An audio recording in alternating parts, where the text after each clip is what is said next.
My name This is is Chloe the midday Jenkins. brief. We I begin am with 32 breaking years news old, from the Capitol, and I work where as the officials lead have just formulations confirmed the chemist passing at a of the new rising trade agreement. biotechnology firm The in Senate the heart of passed the Chicago. controversial new spending bill late 2 months last ago, night, my facing own strong parents looked me opposition in from the the eye and minority party. disowned The me president is because I expected to refused to sign the hand bill. over highly We are following classified breaking corporate news secrets this hour. to save my Authorities are father's urging failing residents in the business. downtown area to They shelter threw in me out of place my due to childhood ongoing home like police trash, activity. completely In convinced breaking they had news, stolen officials enough of confirm my the raw stabilization research efforts are to cut a underway $48 following the early million morning deal security behind my breach. back. We'll have more details as What they they emerge. did not know was that I had already set a trap. When they sat down in a luxury corporate boardroom to sign away my life's work, I walked in and placed my approved federal patent right on top of their fraudulent contract. I will never forget the way the color drained from my father's face as he whispered, "You filed it." In a matter of seconds, their multi-million-dollar dream collapsed into federal fraud charges and utter ruin. Before I tell you exactly how I burned their entire plan to the ground, please take a moment to like and subscribe, but only if you genuinely enjoy stories about justice and standing your ground. Drop a comment and let me know where you are watching from and what time it is there. I love connecting with you all. Now let me take you back to the Sunday dinner where the betrayal first began. The tension started the moment I walked through the heavy oak front door of my parents' house in the upscale suburbs. My mother, Susan, practically lived for appearances. Her entire world was built on what the neighbors thought, what the country club members whispered, and how perfectly curated her life appeared from the outside. The house was immaculate as always, smelling of expensive vanilla candles and the roasting lamb she had ordered from a high-end caterer, but would absolutely claim she cooked herself. When I walked into the grand foyer, holding a bottle of imported wine I had spent way too much money on, my mother barely looked at me.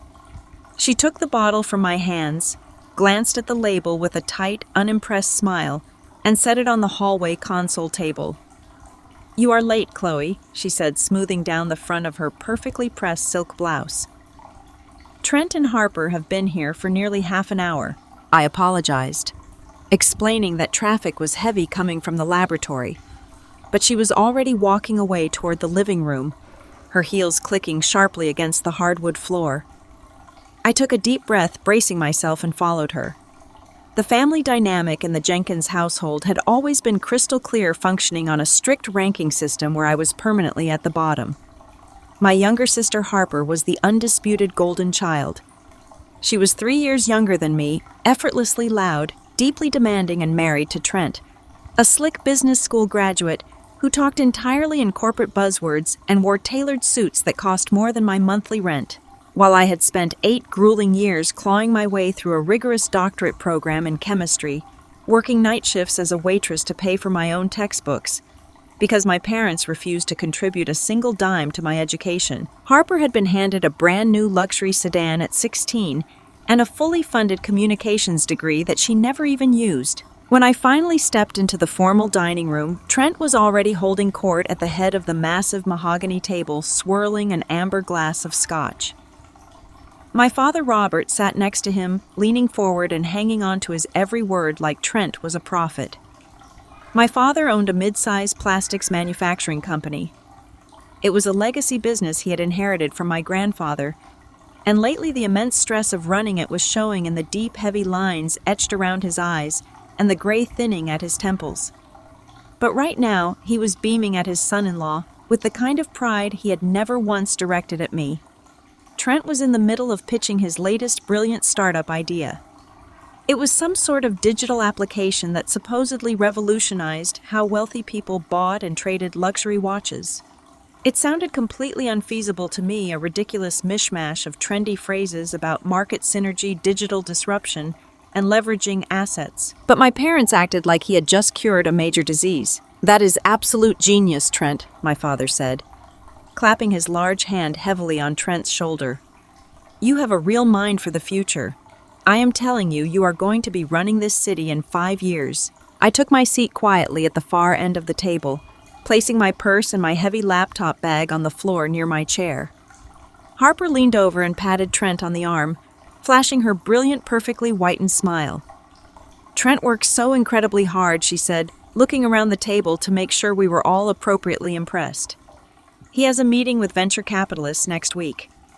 He is going to be a chief executive officer before he is 35, And then we are finally going to start looking at houses in the gated community. I smiled politely, keeping my thoughts to myself, and reached for a warm dinner roll. My mother sat down across from me, gracefully spreading her linen napkin over her lap, and sighed loudly. "It is just so wonderful to see young people building real tangible wealth," she said, her eyes darting pointedly to my modest, practical sweater. "You know, Chloe, Trent could probably give you some pointers on investing. Working in a little laboratory all day is fine, I suppose, but you really need to think about your financial future. You are 32 years old, you live in a rented apartment, and you do not have a successful husband to fall back on when things get difficult." The casual practiced cruelty of her words stung my chest, even though I should have been completely immune to it by now. A little laboratory. That was how my own mother chose to dismiss my hard-earned position as the lead formulations chemist at a pioneering biotech firm. I managed a brilliant team of 12 researchers. We were working 80-hour weeks, and we were on the verge of finalizing a groundbreaking biopolymer. It was a completely eco-friendly, sustainable material designed to replace single-use commercial plastics. It was the kind of complex, rigorous science that could actually change the world and save millions of tons of waste from entering the oceans, but to my mother, it was just a dead-end hobby, keeping me from finding a rich man to take care of me. I took a slow sip of ice water to wash down the familiar bitter lump in my throat. "I am doing very well financially, Mom," I said, keeping my tone perfectly calm and respectful. "My firm is making some incredible breakthroughs right now. We are actually preparing for a major industry announcement." Trent smirked from across the table, taking another arrogant sip of his scotch. "Breakthroughs do not pay the mortgage, Chloe. Equity does. You scientists are always stuck in the weeds playing with test tubes, while the business guys like me make the real money. You build it, we sell it. That is how the world works." My father laughed at that, a loud booming sound that echoed off the dining room walls and made my stomach tighten with dread. He raised his glass to Trent in a silent, approving toast. I looked down at my plate, telling myself to just breathe and get through the dinner. I did not want a fight. I had spent my entire life making myself small to avoid their criticism. I just wanted to eat my meal, survive the evening, and go back to the quiet safety of my own apartment. But as the dinner progressed, the catered lamb was served, and the second bottle of expensive wine was opened, the atmosphere in the room began to undergo a dark, subtle shift. The easy laughter faded. My father grew unusually quiet. He stopped engaging with Trent's endless, boastful stories about venture capital and started staring directly at me. It was a heavy, intense, deeply calculating stare that made the hairs on the back of my neck stand up. My father had always been a proud, commanding man, often arrogant, but tonight, beneath the tailored shirt, he looked cornered, like a trapped animal. His plastics manufacturing plant had been hemorrhaging money for the past 3 years. I knew this because my mother constantly complained about having to cancel her European vacations and scale back her country club events. Traditional plastics were dying out, crushed by new environmental regulations, state bans, and massive shifts in consumer demand. His oldest clients were leaving him for greener, more sustainable alternatives, and his business was bleeding dry. The silence stretched out uncomfortably heavy with unspoken tension as my father poured himself another large glass of wine. He set the heavy glass bottle down on the table much harder than necessary. The dull thud made Harper jump slightly. "So, Chloe," my father said, his voice suddenly dropping lower, cutting through the quiet room like a knife. "You mentioned your firm is making breakthroughs." I felt a sudden sharp spike of anxiety in my chest. I set my fork down slowly. "Yes," I said, cautiously choosing my words with extreme care. "We are very close to finalizing a major new project." He leaned forward, resting his heavy elbows on the dining table, ignoring his food completely. He did not look like a father making polite conversation with his daughter anymore. He looked like a desperate, ruthless businessman sizing up a corporate competitor. "This new biopolymer material you are working on," he said slowly, pronouncing every syllable with deliberate weight. "I read the press release your chief executive put out last month. The media is going crazy over it. It claims your material is fully biodegradable, but holds the exact same tensile strength and heat resistance as industrial polyurethane. Is that actually true? Or is it just marketing garbage to trick investors? I glanced at Trent, who had stopped eating and was suddenly paying very close attention to our conversation. It is absolutely true, Dad, I said, keeping my voice level and professional. It has taken us years of intense chemical development, but we have finally stabilized the formula. It breaks down safely in natural soil within 90 days, but it functions exactly like high-grade commercial plastic while it is in active use. My mother let out a small, highly dismissive huff, waving her hand in the air. Well, that sounds very nice for the turtles and the environmentalists, Chloe, but I do not see why we need to talk about boring science at the dinner table. Can we please go back to discussing Trent's app launch? Susan let her speak, my father snapped. His tone was so violently sharp and commanding that my mother actually gasped and physically recoiled in her chair. He turned his intense, burning gaze back to me, ignoring my mother completely. I need to know exactly how it works, Chloe, my father said, his voice tightening into a low, demanding register. What is the primary base compound? Are you using a starch matrix, or have you figured out a way to stabilize a polylactic acid blend without it shattering under high heat? I froze. The breath hitched in my throat. Those were incredibly specific, highly technical questions. They were not the kind of things a casual listener or a proud father would ever ask. They were the exact targeted questions a rival manufacturer would ask to reverse engineer a proprietary product. Dad, I cannot discuss the specifics of the chemical matrix, I said, trying to force a light apologetic laugh to diffuse the rapidly escalating tension. You know how it is in the biotechnology industry. It is highly proprietary. I am bound by very strict, legally binding non-disclosure agreements. My father did not laugh. His face hardened into stone, the polite family facade dropping completely away. I am not asking for the newspaper version, Chloe, he said, his voice dripping with sudden chilling aggression. I am asking you as your father how the thermal bonding process works. My factory is perfectly equipped to manufacture bioplastics right now. I have the machines. I have the supply chain. But the research and development costs to figure out the formula from scratch would bankrupt me. You already have all the answers sitting in your head. I just need the stabilization sequence and the binding agents. I sat back in my chair, staring at him in absolute genuine shock. He was openly asking me to hand over highly classified corporate trade secrets right across the mashed potatoes and lamb. He was asking me to commit a federal crime. Dad, I am sorry, but I absolutely cannot share that information with you, I said, my voice firming up, dropping the apologetic tone. Even if I wanted to help you, it is completely illegal. My firm has invested tens of millions of dollars into this research over the last 5 years. It does not belong to me to just give away to a competitor. Trent let out a loud, mocking sigh, rolling his eyes dramatically. Oh, come on, Chloe, stop being so dramatic. He is your father. You can give him a little peek under the hood. No one is going to know. It is called keeping business in the family. Everyone does it. I whipped my head around to face Trent, my blood running cold at his sheer arrogance. Corporate espionage is not keeping business in the family, Trent, I said sharply.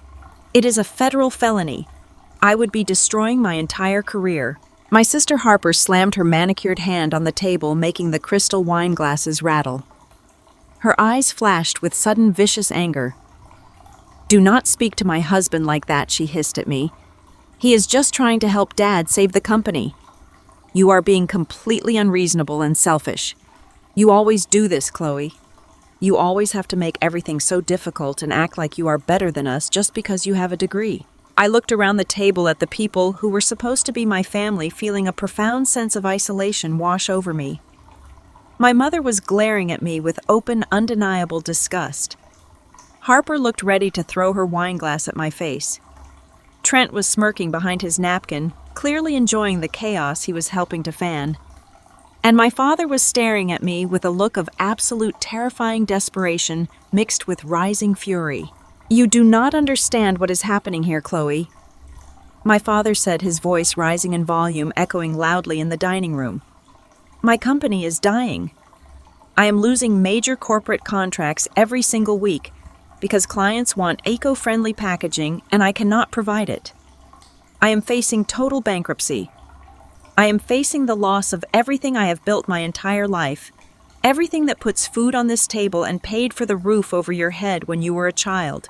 I felt a pang of sympathy despite the hostility radiating from him.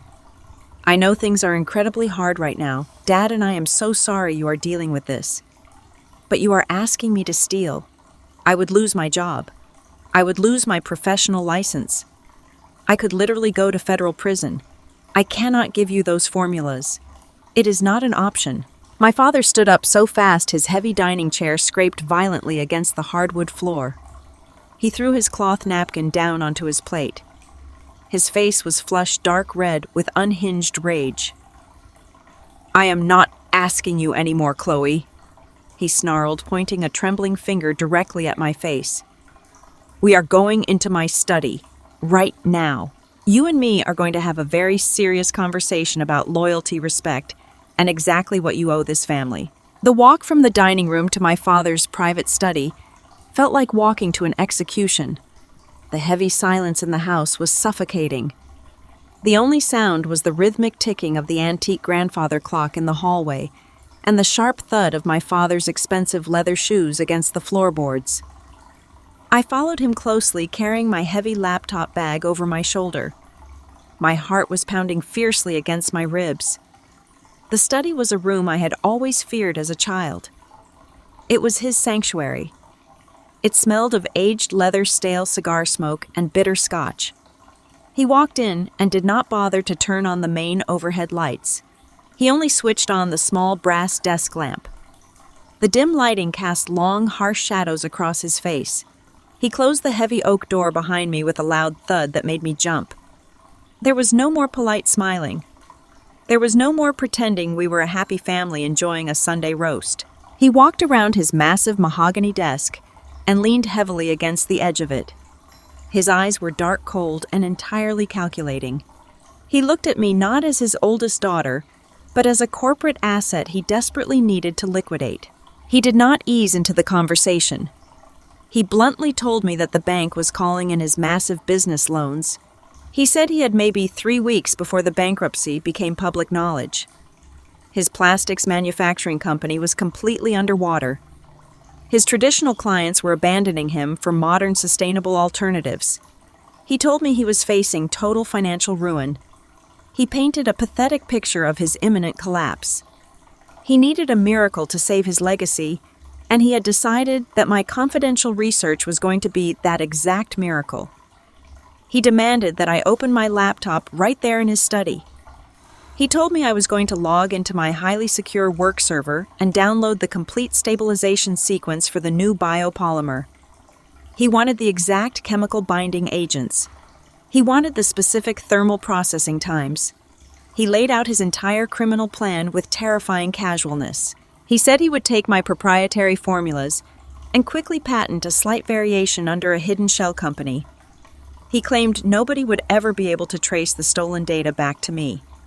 He promised he would give me a tiny percentage of the future profits once he saved his factory and secured his wealthy lifestyle. I stood frozen in the center of the dimly lit study. I stared at him, feeling completely sick to my stomach. The air in the room felt too thick to breathe. He spoke about committing blatant corporate espionage as if he were asking me to lend him $20. He actually tried to frame this massive felony as my ultimate duty as his child. He had the nerve to tell me that after all he had done to put a roof over my head when I was a kid, I owed him my life's work. He completely ignored the fact that I had paid for my own college tuition. He ignored the fact that I had bought my own clothes and paid for my own food since I was 17 years old. He demanded my absolute compliance. He said family always protects family no matter what the law says. He told me it was my obligation to fix his terrible business mistakes. I finally found my voice. It started out quiet, but it quickly grew incredibly firm. I looked him directly in the eyes and told him absolutely not. I explained that what he was asking me to do was not just unethical or slightly wrong.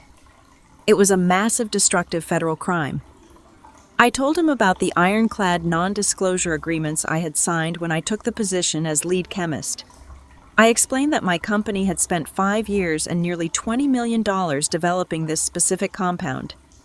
I told him that stealing corporate trade secrets would trigger an immediate and aggressive investigation by federal authorities. I explained the reality of the situation to him in plain words. I would instantly lose my career. I would permanently lose my professional license. I would go to a federal prison for years and my entire life would be ruined. I desperately tried to reason with him. I offered to help him look over his financial statements to find places to cut costs. I offered to help him pivot his factory to a different legal manufacturing process. I begged him to see reason and step back from the ledge. But I made it perfectly undeniably clear that I would never steal from my employer. My personal integrity was not for sale. I had worked too hard to build my life from nothing. I had spent countless sleepless nights in the laboratory perfecting that formula. I was not going to throw my entire existence away and become a criminal just to bail him out of his own poor management decisions. That was the exact moment his mask completely shattered. My father slammed his large fist down on the wooden desk so violently that a crystal paperweight clattered onto the floor. His face turned a dangerous mottled red. He pushed himself off the desk and towered over me. He started screaming. He called me a traitor. He called me a selfish, arrogant girl who cared more about a faceless corporation than her own flesh and blood. His voice was so loud it shook the framed diplomas hanging on the walls. He told me I was useless. He yelled that all my fancy degrees meant nothing if I was not willing to use them to protect my family. He backed me toward the door, his face twisted in pure, unhinged rage. The heavy study door suddenly swung open. My mother rushed into the room. For one brief, naive second, I actually thought she was going to calm him down. I thought she would tell him he was crossing a terrible line by demanding I break the law. Instead, she turned her furious glare entirely on me. She had been listening right outside the door the entire time. She crossed her arms and looked at me with a level of pure disgust that actually took my breath away. She told me I had always been exactly like this. She brought up every petty childhood grievance she could invent on the spot. She screamed that I had always been deeply jealous of my younger sister. She yelled that I was a cold, calculating, ungrateful daughter who wanted to see my own family suffer just to prove I was better than them. My mother stood shoulder to shoulder with my father. They formed a united front of absolute entitlement and blind rage. She pointed her manicured finger at my chest. She told me that if I walked out that door without handing over the chemical formulas, I was completely dead to them. She said a real daughter would sacrifice anything to save her family from public humiliation and bankruptcy. She told me I was a massive disappointment and that I always had been. She said she was deeply ashamed to call me her child. The cruelty in her voice was so sharp it felt like a physical blow. My father took a step closer to me. He pointed his finger directly at the open hallway. He told me to get out of his house and never come back. He said he no longer had an oldest daughter. He officially disowned me right there in the dim light of his study. He declared that I was stripped of my name, my place in their lives, and any future inheritance. He told me to lose their phone numbers and never contact them again. The finality in his voice was absolute and chilling. He meant every single word. They were literally throwing me away because they could not use me to commit fraud. I stood there for a long moment, taking in the angry, hateful faces of the people who had brought me into this world. I felt a profound, crushing wave of grief wash over me. It was the death of a hope I had carried for 32 years. The hope that one day they would just love me for who I was, not for what I could provide for them. But underneath that immense grief was a solid, unbreakable core of absolute certainty. I adjusted the strap of my laptop bag on my shoulder. I looked my father square in the eye. I told him I would rather be an orphan for the rest of my life than a thief. I turned around and walked out of the study. I walked down the long carpeted hallway toward the front door. I could hear my mother screaming vicious insults at my back. She called me a failure. She said I would die completely alone. I kept walking. My vision was blurry with tears I absolutely refused to let fall. Harper and Trent were standing in the grand living room watching the entire spectacle unfold. Trent had a smug, highly satisfied smirk on his face. He looked like a man who had just won a major victory. Harper actually crossed her arms and turned her head away as I passed by her. She did not offer a single kind word. She did not try to stop our parents. She simply stood by and watched her only sister get thrown out into the night. I reached the heavy oak front door. I grabbed the brass handle and pulled it open, stepping out into the cold evening air. The door slammed shut behind me with a violent, terrifying finality. The sound echoed down the quiet suburban street. I stood on the porch for a few seconds, taking deep, shaky breaths to calm my racing heart. I walked down the long, manicured driveway toward my modest car parked by the curb. My hands were trembling so badly I could barely manage to unlock the door. I climbed into the driver's seat and locked the doors. I sat there in the silence of my car and stared up at the dark, imposing house. The house where I had grown up. The house I was now permanently banned from entering. The realization of what had just happened settled heavily over me. My entire family had just discarded me like garbage simply because I refused to commit a major felony to fund their lifestyle. They did not care about my safety, my future, or my freedom. They only cared about the money my research could steal for them. I felt entirely devastated and utterly alone in the world. As I drove further away from the suburban enclave, the streetlights illuminating the dark interior of my car memories began to flood my mind. I thought about the countless science fairs my parents had skipped when I was young. I thought about my college graduation where they showed up an hour late because Harper had a minor fashion emergency. I had spent my entire adult life believing that if I just achieved enough, if I became successful enough, they would finally look at me with the same beaming pride they reserved exclusively for Harper and Trent. Earning my doctorate in chemistry had been a grueling journey of intellectual survival. But deep down, a small childish part of me had hoped the title of doctor would finally earn my father's respect. Tonight proved how incredibly foolish that hope had been. My father did not respect my mind. He only saw my intellect as a tool he could exploit. He did not see a daughter who had built a successful life from nothing. He saw a convenient scapegoat who could take the legal fall for his failing business. The streetlights flashed past in a blur of yellow and white. My phone buzzed in the center console. I glanced down, expecting an angry text message from my mother, continuing her tirade. Instead, the screen remained blank. They really were done with me. The silence from my phone was louder than all the screaming in the study. They had cut the cord effortlessly, demonstrating just how little I had ever truly meant to them. I was a disposable asset. The pain was sharp and deeply physical, an ache right in the center of my chest. But mingling with that pain was a strange, unfamiliar sensation of absolute clarity. I did not have to play their twisted family games anymore.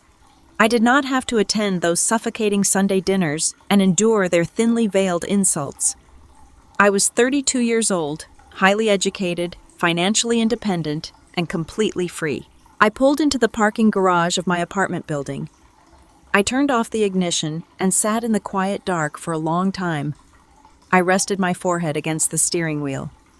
I allowed myself exactly 10 minutes to grieve the family I never really had. I let the tears fall hot and silent in the privacy of my own car.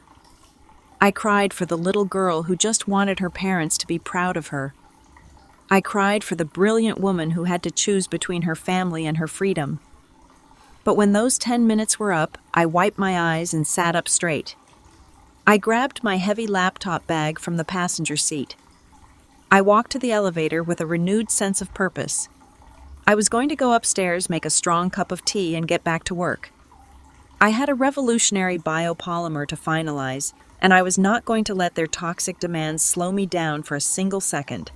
I walked into my apartment, locked the door securely behind me, and prepared to move on with my life. I had survived the confrontation, but the silent theft they had orchestrated behind my back was waiting patiently on my hard drive, ready to destroy everything I had just fought to protect. The first 3 days after being banished from my childhood home felt like trying to sprint through deep water. Every morning I woke up in my quiet apartment, and for a few fleeting seconds my brain would trick me into believing that my life was normal. Then the crushing weight of reality would settle over my chest. I was a 32-year-old woman who had just been erased by her own parents. I had been discarded simply because I refused to surrender my professional integrity and break federal laws to fix my father's disastrous business mistakes. The sheer finality of my father pointing toward the door and telling me I was no longer his daughter echoed in my head on a continuous tormenting loop. I could still see my mother's cold, disgusted expression and hear my sister Harper's deafening silence. The pain was physical. It was a sharp, persistent ache right behind my ribs that made it difficult to draw a full breath. But I did not have the luxury of falling apart. I was the lead formulations chemist at a highly competitive biotechnology firm in Chicago, and my team was relying on me. So I used the only coping mechanism I had ever truly known. I threw every ounce of my physical and mental energy into my work. The laboratory became my absolute sanctuary. While my personal life was a chaotic mess of betrayal and grief, the lab was a sterile, predictable haven of empirical data and undeniable facts. In the lab, variables could be controlled. Chemical reactions followed the strict, unyielding laws of thermodynamics. There were no hidden agendas in a mass spectrometer. There was no emotional manipulation in a gas chromatograph. Chemistry made sense, and right now chemistry was the only thing holding my fractured world together. I began arriving at the company headquarters before the sun even cleared the city skyline.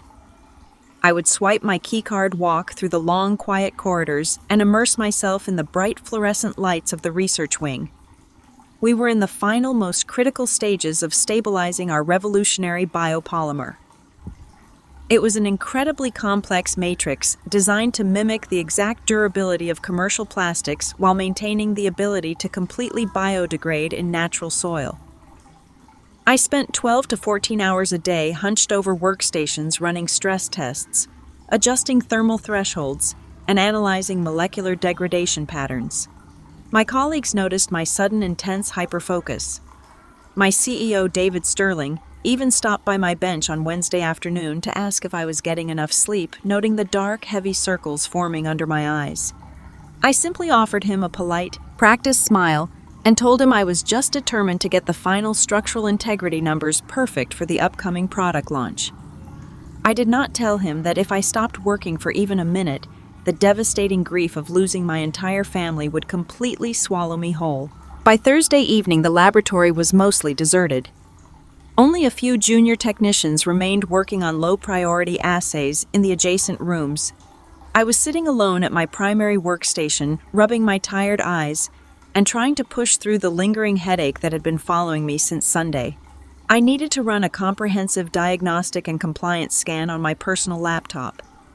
Our firm handled incredibly sensitive intellectual property, and our IT department had recently implemented a mandatory security protocol for any personal devices that were occasionally permitted to connect to the internal network for remote access. I used my personal laptop mostly for drafting basic presentation outlines and reading unclassified academic journals, but it still required a weekly digital sweep to ensure no malware or unauthorized tracking software had compromised the system. I pulled the sleek silver laptop out of my heavy leather tote bag. It was the exact same bag I had carried with me to that disastrous Sunday dinner at my parents' house. I had spent that Sunday morning working from a local coffee shop before heading to the suburbs, which was why I had the computer with me in the first place. I remembered setting the bag down on the floor near my chair in their formal dining room right before my father had demanded we move into his private study. I plugged the laptop into the secure terminal on my desk and initiated the internal compliance software. The progress bar appeared on the screen, slowly filling with green as it scanned through thousands of directories, checking registry keys and port access logs. I stood up, stretched my aching back, and walked over to the break room to pour myself another cup of bitter, stale coffee. I stood by the window for a moment, watching the city traffic crawl along the damp streets below, trying to clear my mind of the lingering image of my mother's angry face. When I walked back to my workstation, my coffee cup stopped halfway to my mouth. The progress bar on my laptop screen was no longer green. It was flashing a bright, jarring red. A warning dialog box sat dead center on the monitor. It was a severe security alert from the compliance software indicating a massive unauthorized data transfer event. My heart skipped a beat. For a brief second of pure panic, I thought I had accidentally picked up a malicious virus at the coffee shop over the weekend. I quickly set my mug down and dropped into my chair, my hands flying across the keyboard to open the detailed security logs. As the lead chemist, I had administrative clearance to view the raw system data. I stared at the cascading lines of code, my eyes scanning the technical readouts to identify the source of the breach. The software had not detected a virus. It had detected a physical external hardware connection. The log explicitly showed that an unrecognized high-capacity USB mass storage device had been inserted into the side port of my laptop. I leaned closer to the screen, my brow furrowing in deep confusion. I never used external thumb drives. The company strictly forbade them to prevent data leaks. All of our authorized work had to be routed through encrypted cloud-based servers. I quickly pulled up the specific file path directory to see exactly what the external drive had interacted with. What I saw made the blood run completely cold in my veins. The unauthorized drive had executed a rapid bulk copy command. It had not touched my personal photographs, my financial documents, or my casual browsing history. It had bypassed all the normal everyday folders and gone straight for a deeply buried password-protected directory labeled Project Genesis Archive. My hands began to shake violently over the keyboard.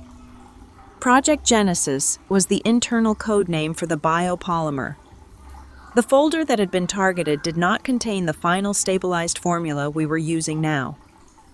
That specific formula was locked behind biometric security on the company mainframe and could never be accessed from a personal device.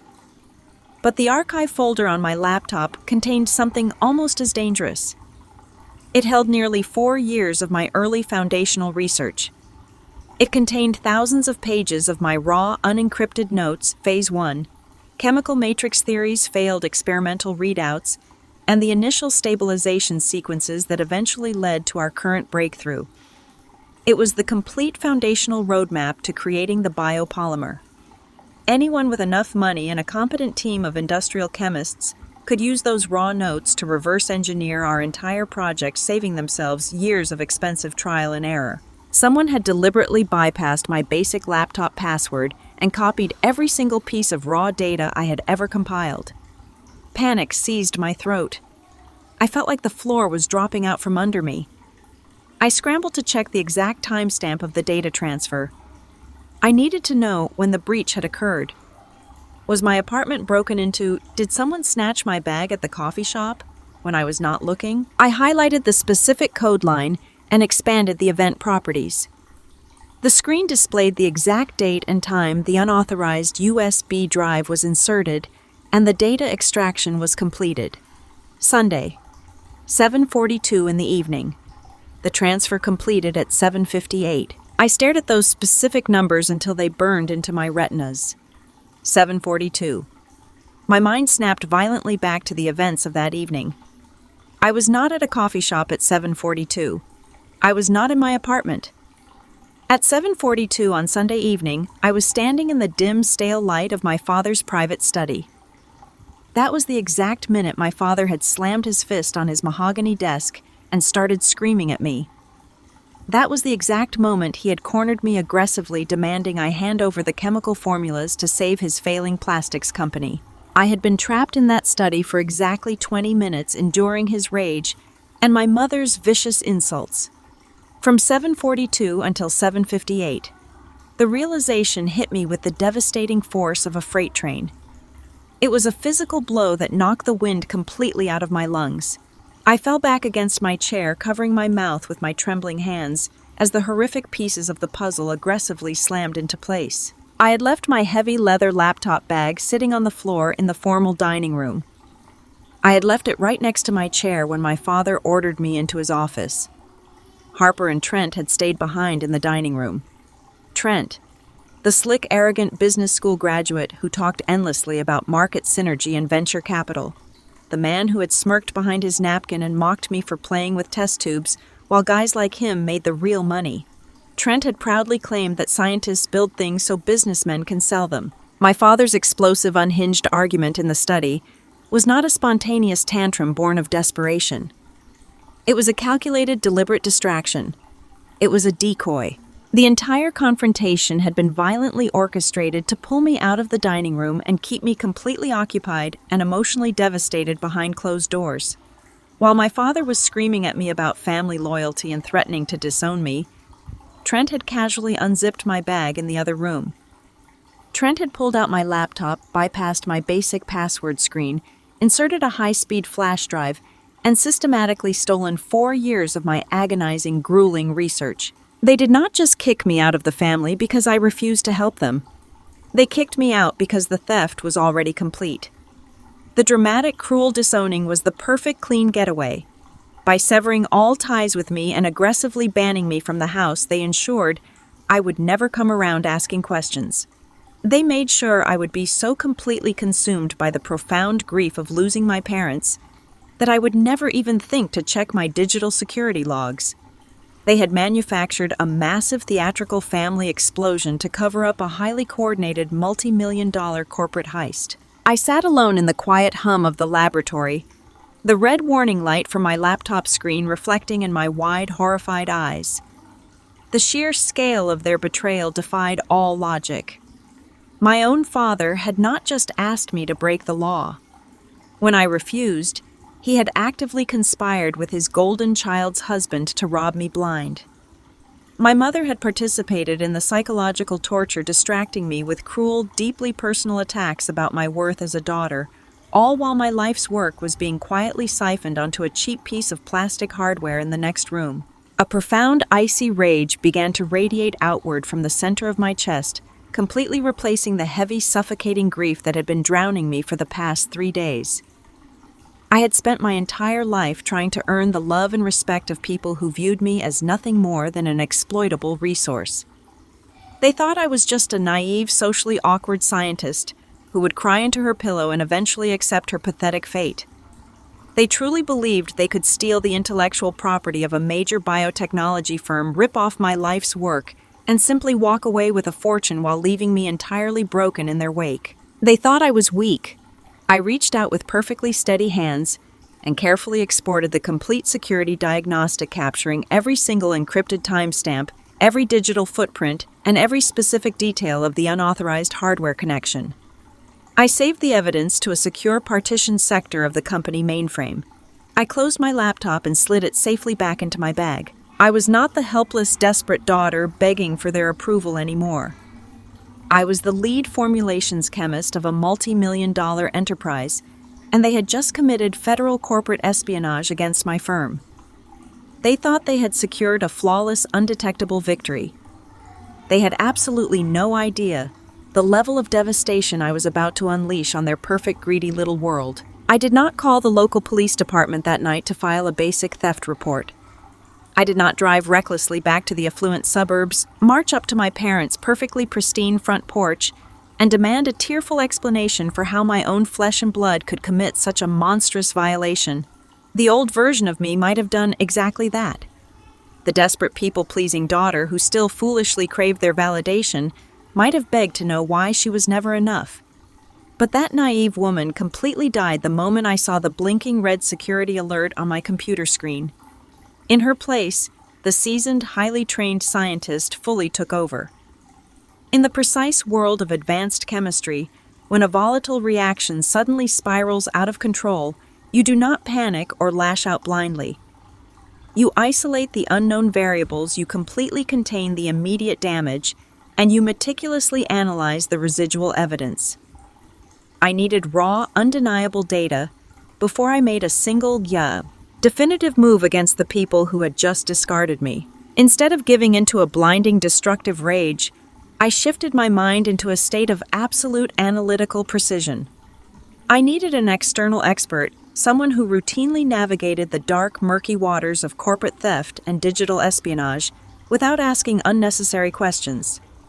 The following morning, using a prepaid secure phone I purchased with cash at a local convenience store, I contacted a private digital investigator. He had been highly recommended by an old college roommate who now practiced ruthless corporate defense law. His name was Silas. He did not operate out of a flashy glass-walled office in the downtown financial district. We met in a quiet, deliberately outdated diner on the industrial outskirts of the city. We slid unmarked manila folders across a sticky vinyl table while nursing lukewarm cups of bitter black coffee. I handed Silas a substantial retainer fee paid entirely in unmarked bills. I pushed a secure encrypted flash drive across the table, containing the detailed security logs, the exact timestamp records, and the port access history I had successfully extracted from my compromised laptop. I explained the situation to him with total clinical detachment. I told him my profoundly arrogant brother-in-law, Trent, had bypassed my basic security protocols during a chaotic family dinner. I explained how Trent had siphoned 4 years of highly proprietary, multi-million-dollar chemical research directly onto a portable drive, while my father intentionally distracted me.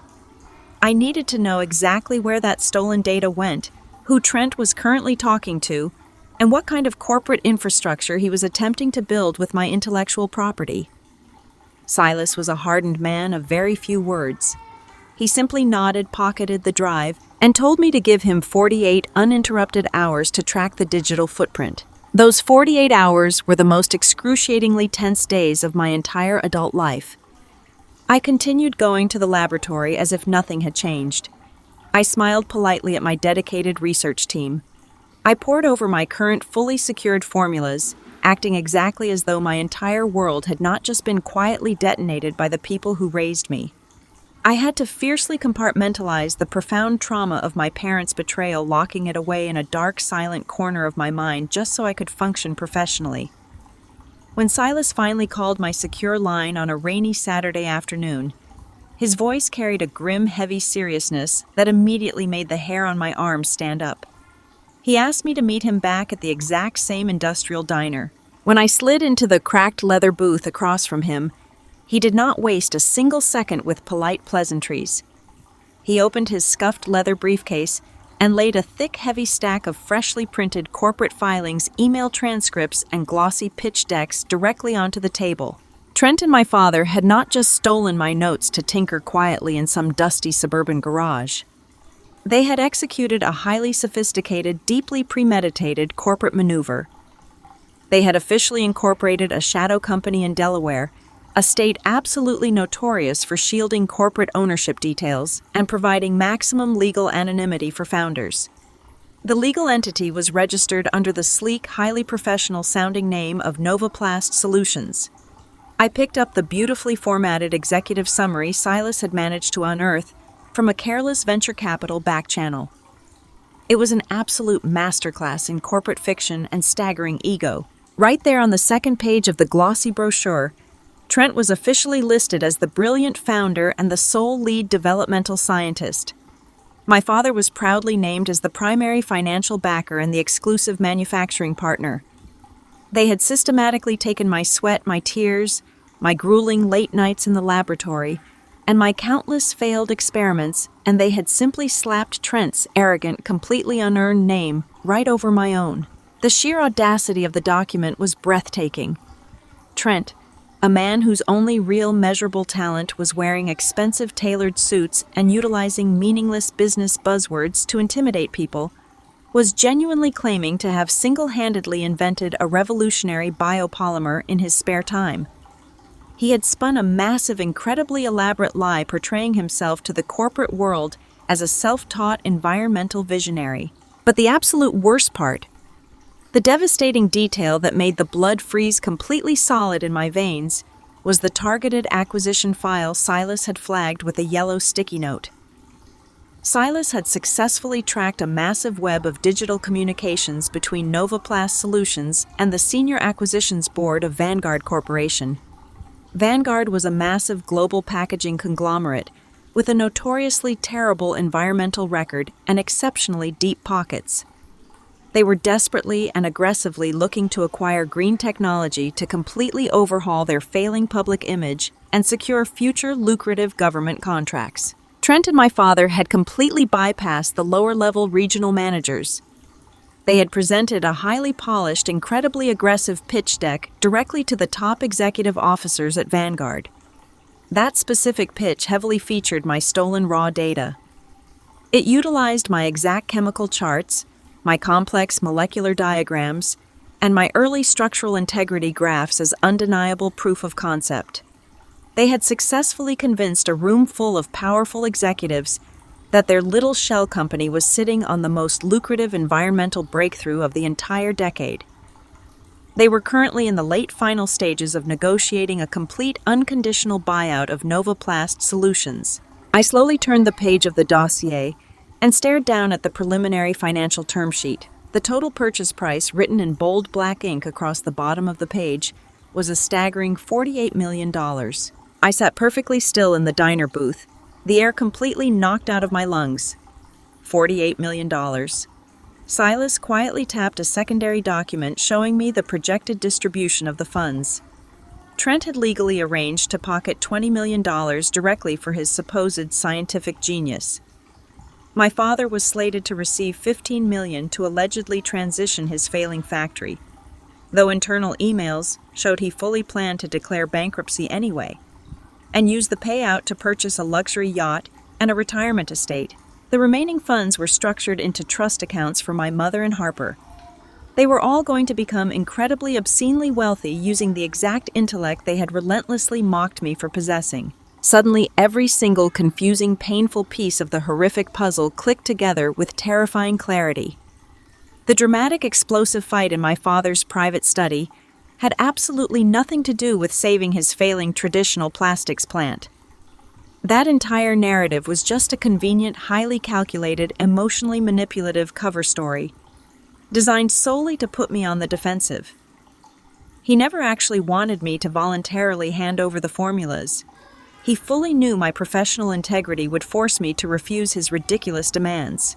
The entire Sunday dinner, the aggressive screaming match, the vicious targeted insults from my mother, the deeply theatrical disowning, it was all a highly choreographed, fully premeditated performance. They needed a permanent, undeniable excuse to sever ties with me completely.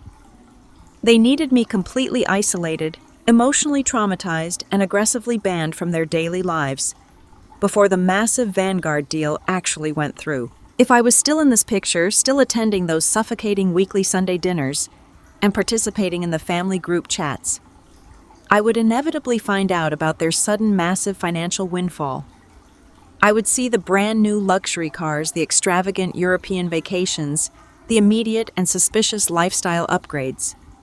I would start asking uncomfortable questions. And the very moment Vanguard Corporation proudly announced their historic acquisition of a revolutionary new biopolymer, I would instantly recognize my own specific science in the global press release.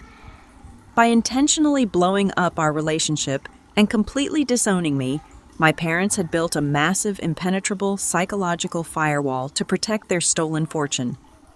They framed themselves as the deeply aggrieved parents of a terrible, ungrateful daughter, so they could quietly walk away with $48 million of my hard-earned genius without me ever looking in their direction. A cold, dangerous calm washed completely over me as I traced my finger over Trent's fraudulent, looping signature on the official corporate filing. They truly thought they had orchestrated the perfect, entirely undetectable crime. They genuinely believed their emotional abuse had effectively neutralized me as a threat. They assumed I would just cry in my apartment and accept my fate as the discarded failure of the Jenkins family. But as I stared intently at the stolen data printed in their glossy pitch deck, my analytical mind caught a massive fatal flaw in their brilliant master plan. Trent had stolen my raw, unencrypted archive folder. That specific folder contained thousands of pages of foundational chemical theories, complex matrix testing, and early-phase environmental trials. It looked incredibly impressive to a room full of corporate executives who did not actually understand the underlying organic chemistry. But it was completely useless for actual scalable commercial production. The stolen folder did not contain the final stabilized proprietary formula. It did not hold the exact thermal bonding sequences we had only just perfected in the highly secure laboratory environment mere days before the theft occurred. Trent and my father were desperately trying to sell a multi-million-dollar puzzle that was fundamentally missing its most crucial central pieces. They had aggressively positioned themselves over a massive financial cliff, absolutely confident that they held the golden parachute. They had no idea they were holding a bag of completely useless rocks. I thanked Silas for his exceptional investigative work, paid his final invoice in full, and carefully gathered the thick stack of devastating evidence into my heavy leather bag. Walking out of that dim diner into the cool afternoon air, the crippling grief that had plagued me for days was completely gone. It had been entirely burned away, replaced by a fierce, intensely focused determination.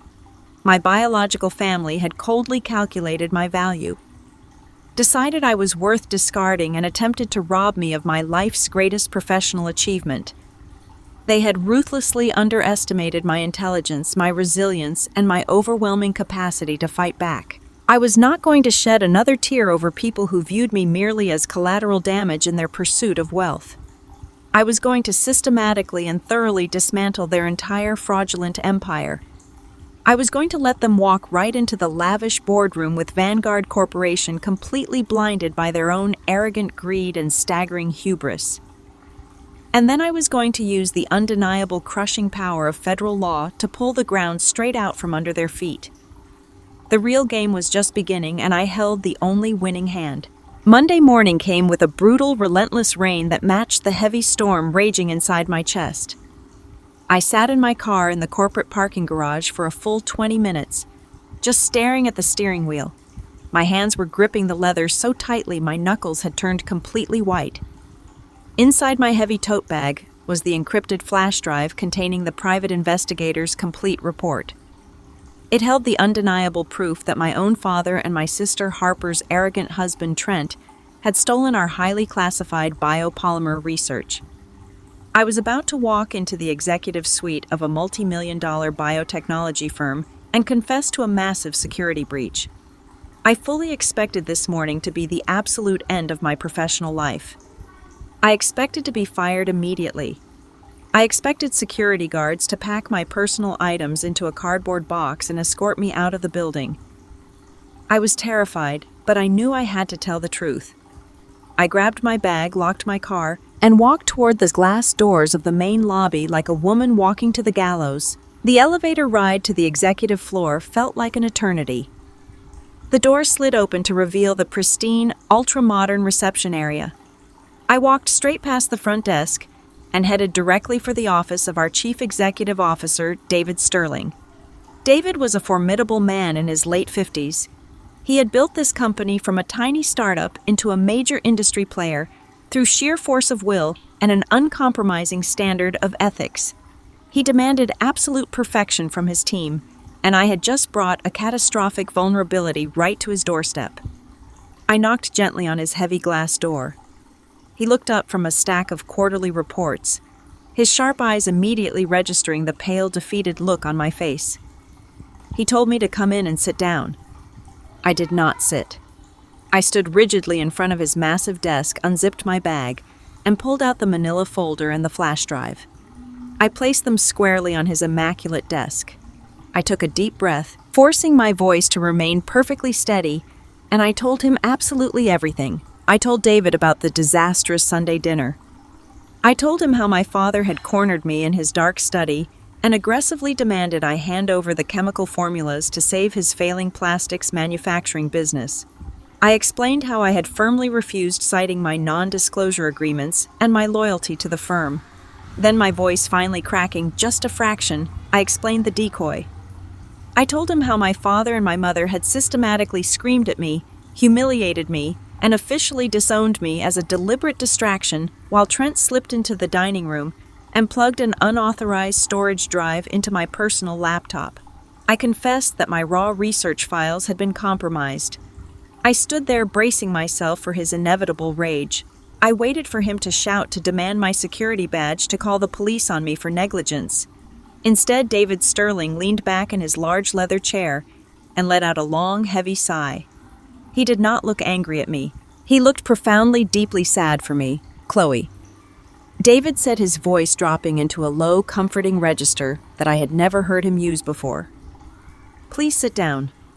I slowly lowered myself into the chair opposite his desk, my entire body rigid with adrenaline. He reached forward and gently placed his hand over the manila folder. You did not orchestrate a security breach, he told me firmly. You were the victim of a highly sophisticated predatory crime committed by the people who were supposed to protect you. You are not going to be fired. You are going to be protected.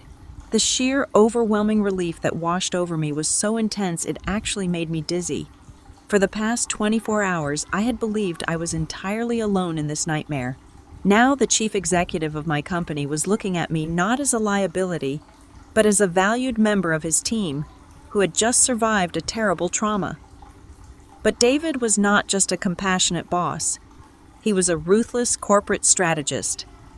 The sadness in his eyes vanished, rapidly replaced by a sharp, calculating fire. He picked up his phone and pressed a single button. He asked William Hayes, the head of our corporate legal department, to clear his schedule and come to the executive office immediately. Less than 5 minutes later, William Hayes strode into the office, followed by 2 senior corporate litigators. William was a tall, imposing man with a brilliant legal mind and a reputation for completely dismantling rival companies in court. David handed him the private investigator's report and asked him to review the findings. The 3 lawyers stood around the desk, silently reading through the document. I watched their expressions shift from mild curiosity to deep concentration and finally to a state of absolute predatory focus. William set the paper down and looked directly at me.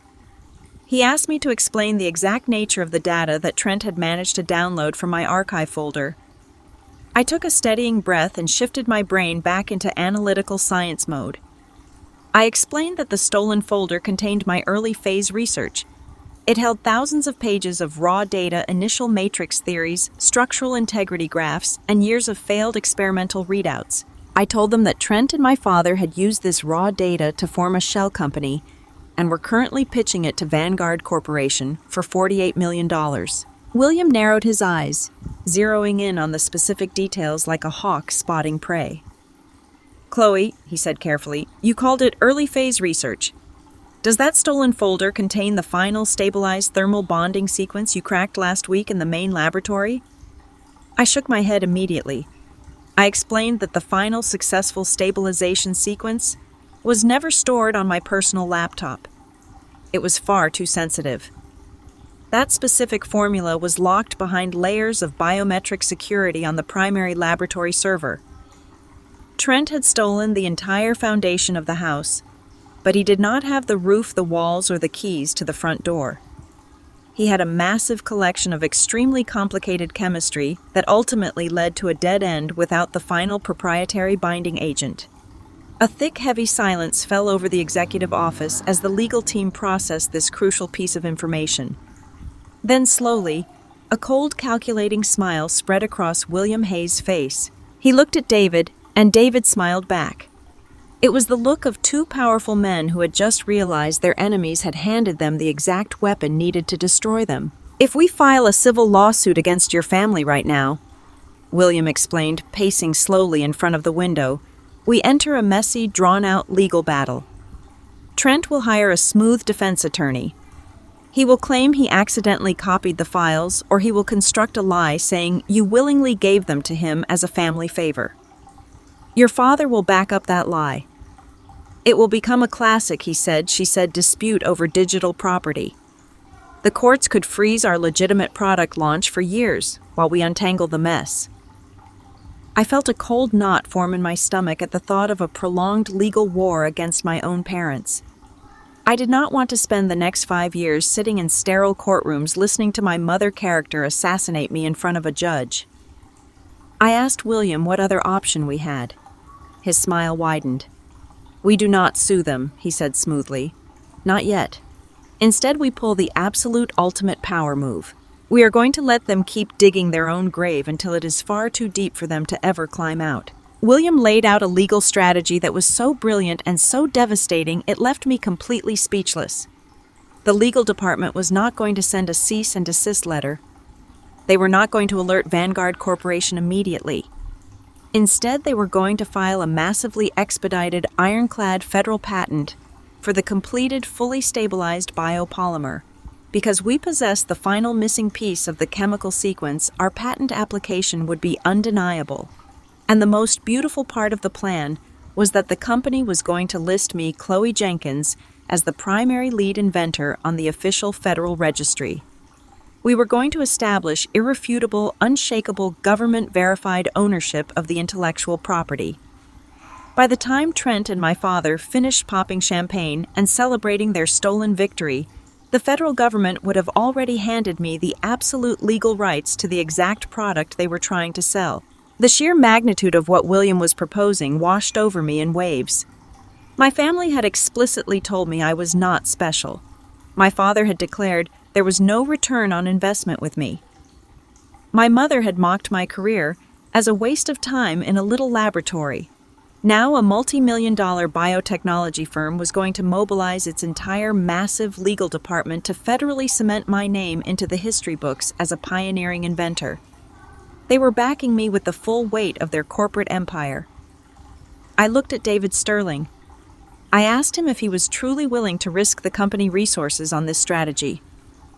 David leaned forward and looked me directly in the eyes. "Chloe," he said, his voice filled with absolute conviction, "you are one of the most brilliant chemists I have ever had the privilege of employing. You refused to betray this company even when your own family threatened to destroy your personal life. We protect our own. We are going to secure this patent, and then we are going to watch your family walk straight into a federal trap." The trap itself was a masterpiece of corporate warfare. William explained the severe legal mechanisms at play with clinical precision. Right now, Trent and my father had merely committed digital theft. It was a serious crime, but one that a clever lawyer might be able to plead down to a lesser charge. However, if they proceeded with the $48 million sale to Vanguard Corporation, the entire legal landscape would radically shift. In order to finalize an acquisition of that immense magnitude, Trent would be required to sign a massive stack of binding representation and warranty documents. These legal contracts would force him to swear under penalty of perjury that he was the sole uncontested creator and owner of the intellectual property. He would have to legally guarantee that the formulas were not stolen, borrowed, or encumbered by any outside party. The very second Trent signed his name on that dotted line to collect his massive payout, he would be committing catastrophic federal crimes. He would trigger federal wire fraud charges the moment Vanguard transferred the funds across state lines. He would be guilty of massive corporate espionage and criminal misrepresentation to a major financial entity. William looked at me with a serious, unblinking gaze. He told me that Vanguard Corporation was famous for their ruthless legal retaliation against anyone who tried to defraud them. By letting Trent and my father sign those final closing papers, we were not just stopping them from stealing my work. We were handing them over to the federal authorities and the most vicious corporate lawyers in the country, wrapped in a neat little bow. We were going to let their own blinding, arrogant greed become the exact instrument of their absolute destruction. I thought deeply about the strange, surreal nature of loyalty. The people who shared my DNA, the people who were supposed to offer unconditional support, had actively conspired to ruin my life for a payout. Yet here in this sterile corporate environment, I had found absolute protection. David Sterling did not owe me anything beyond my salary. William Hayes was not obligated to defend my personal honor. But they recognized my integrity and they chose to stand behind me with a fierce, uncompromising loyalty that my biological family had never once demonstrated. It was a profound realization that finally severed the last remaining emotional strings tying me to my parents. Family was not defined by blood or shared history. Family was defined by the people who stood fiercely by your side when the world tried to break you down. William spent another hour carefully walking me through the exact federal statutes Trent and my father were about to violate. He explained how the Securities and Exchange Commission viewed the fraudulent sale of intellectual property.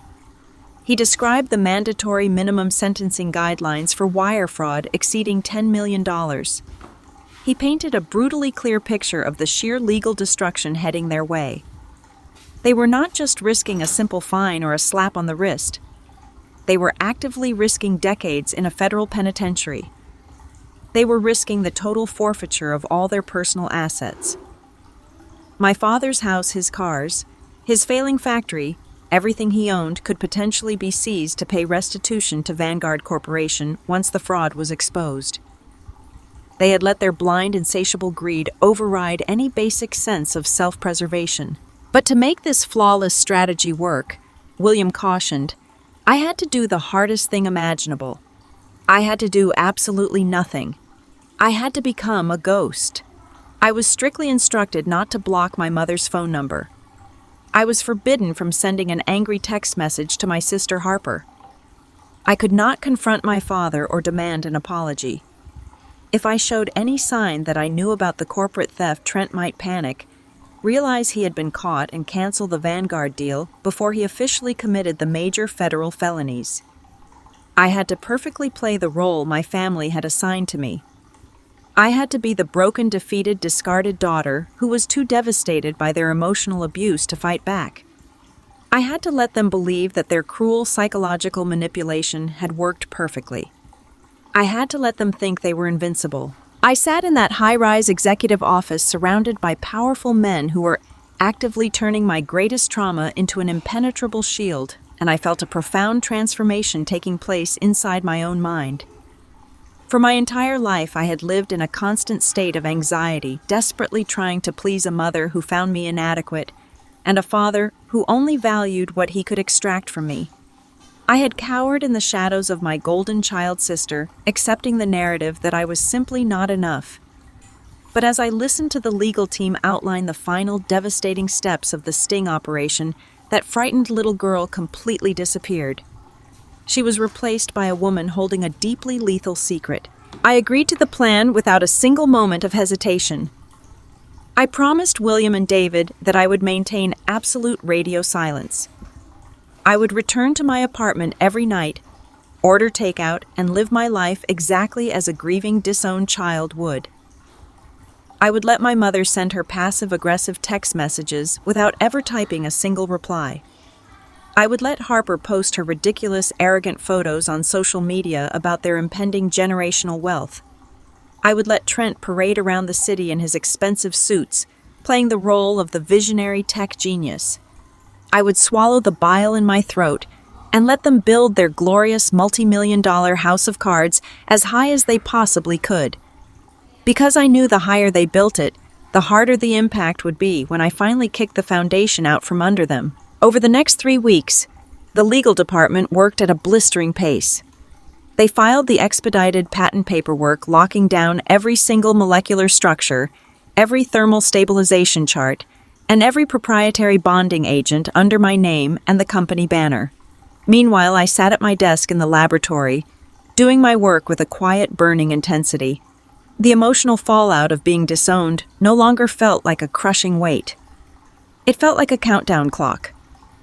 I watched the days tick by on my calendar, knowing that somewhere across the city, my father and my arrogant brother-in-law were sitting in plush conference rooms, smiling confidently at Vanguard executives, completely unaware that the guillotine was already hovering directly over their necks. As I finally stood up to leave the executive office, David shook my hand firmly. He told me to go home, rest, and prepare myself for the storm that was coming. I walked back to the elevator, the heavy weight of the manila folder replaced by a thrilling electric sense of empowerment. I stepped out of the corporate building and into the crisp Chicago afternoon.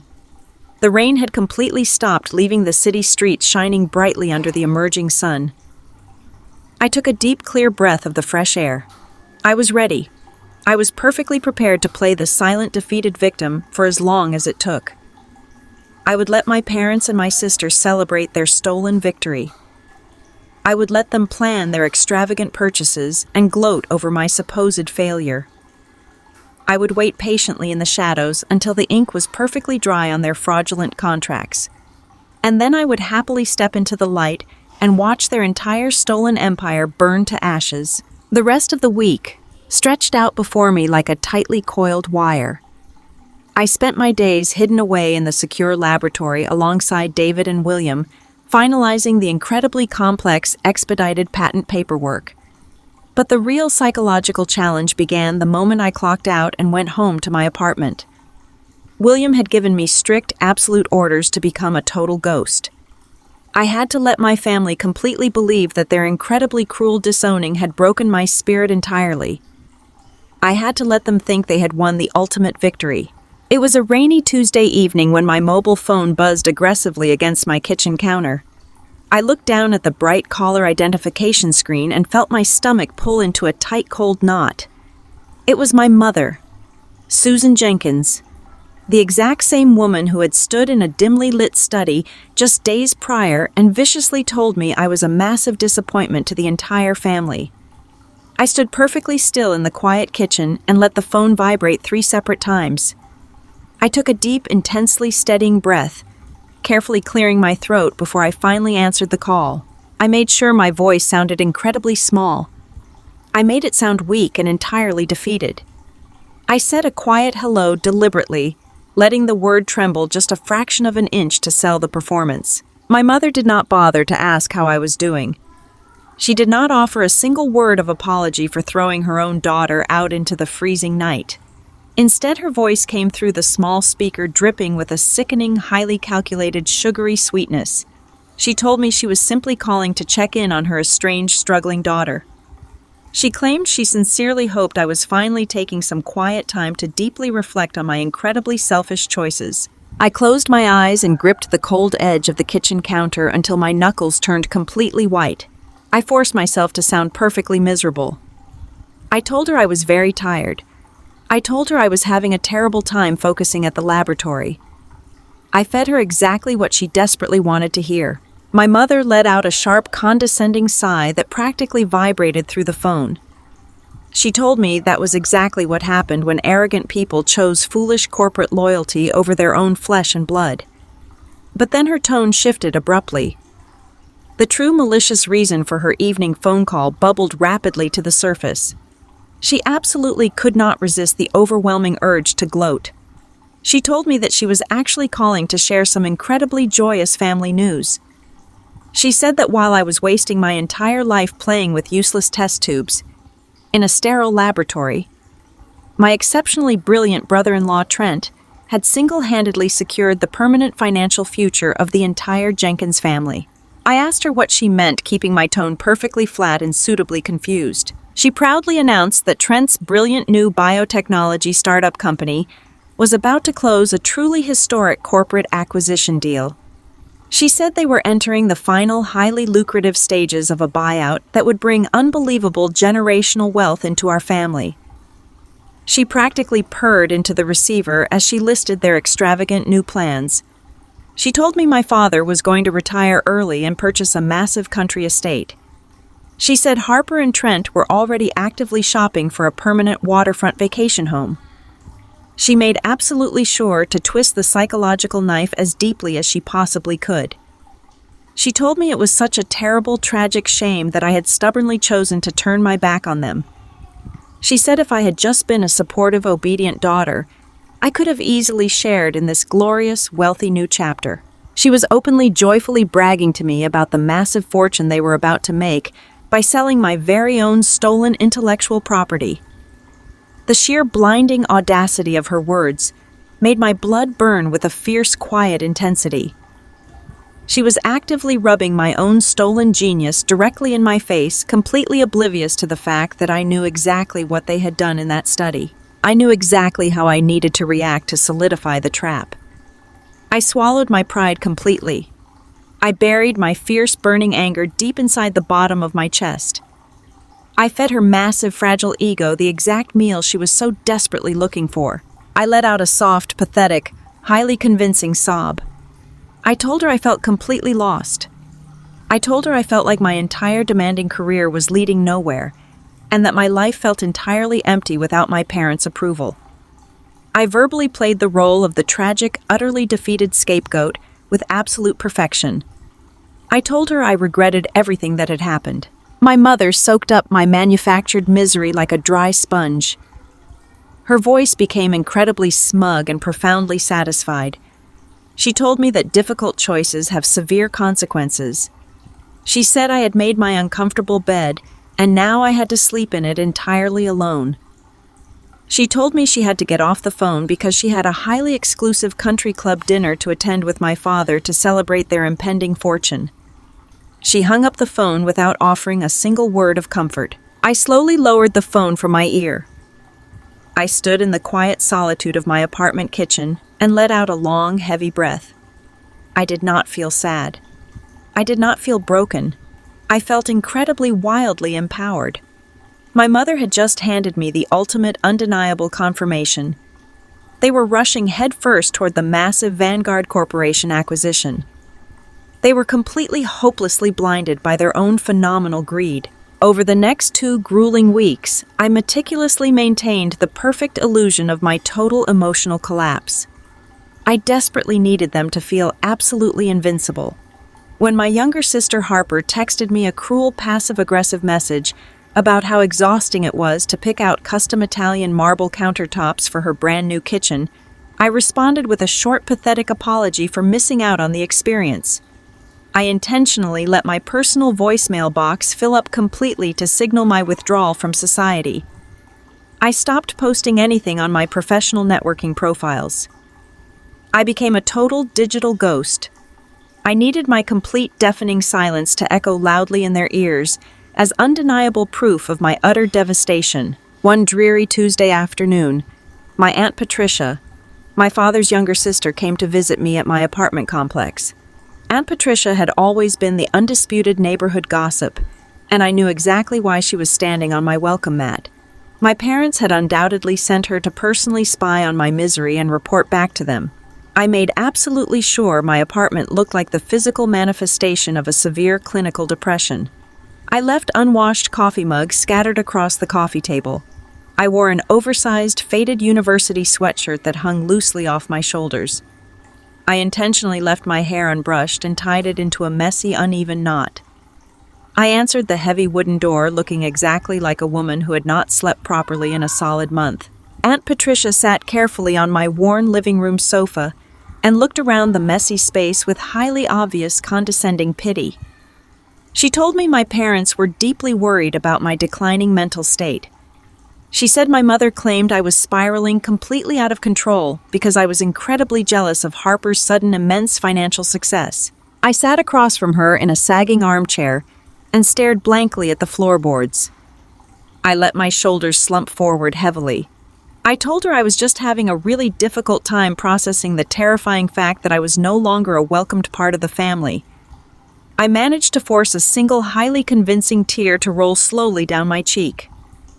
I told her I felt entirely worthless and completely left behind. Aunt Patricia patted my knee with a tight, patronizing smile. She told me I just needed to accept the hard reality that Trent was a visionary businessman and that some people were simply destined for greatness, while others were meant to quietly work in the background. She promised she would immediately tell my parents that I was deeply humbled by my current situation. I thanked her quietly for her visit. I walked her to the front door, keeping my head bowed in perfect manufactured shame. The very moment the heavy metal deadbolt clicked shut behind her, my sad, defeated expression completely vanished. I walked straight into my bathroom, splashed freezing cold water on my face, and smiled fiercely at my reflection in the mirror. Aunt Patricia was going to deliver a glowing, highly detailed report of my pathetic surrender directly to my father. They were going to feel so utterly secure in their absolute dominance that they would never even bother to look over their shoulders to see the freight train speeding directly toward them. The final, most magnificent phase of their psychological unraveling played out spectacularly on social media. I created a blank, anonymous digital profile specifically to quietly monitor Harper's daily internet activity. William Hayes, our brilliant corporate attorney, had told me to document everything I possibly could. He said the opposing corporate counsel would inevitably try to claim complete ignorance when the federal trap finally closed around them. He wanted undeniable time-stamped proof of their malicious intent and their staggering financial hubris. Harper gladly provided an absolute treasure trove of highly incriminating evidence. She was completely unable to contain her desperate lifelong need for public validation. Every single day brought a new increasingly absurd post documenting her imaginary rise to the top of the elite social ladder. She posted a long, incredibly staged video of herself and Trent walking slowly through the grand marble foyer of a $3 million mansion in the most exclusive zip code of the state. She talked endlessly to the camera about how incredibly hard Trent had worked to build his revolutionary green technology company entirely from the ground up. She falsely claimed they were finally reaping the massive financial rewards of his unparalleled scientific genius. She posted highly edited photographs of glossy luxury yacht brochures. She posted pictures of high-end luxury car dealerships with long captions about the extreme difficulty of deciding between a customized sports car or a top-tier imported utility vehicle.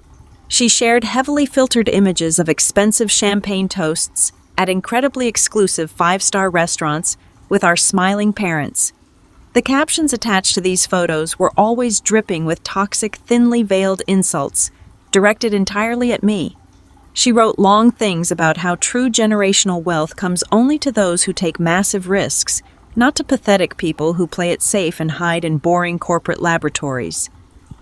She wrote extensive paragraphs about the absolute necessity of cutting toxic, unsupportive family members out of her life to make room for positive, wealthy energy. I sat alone at my small kitchen table, calmly taking high-resolution screenshots of every single boastful post, every arrogant video tour, and every cruel comment. I organized them meticulously into categorized digital folders on my encrypted hard drive. I securely forwarded the entire compiled dossier directly to David Sterling and the corporate legal department. William responded to my email within 5 short minutes. His message was brief and incredibly satisfying to read.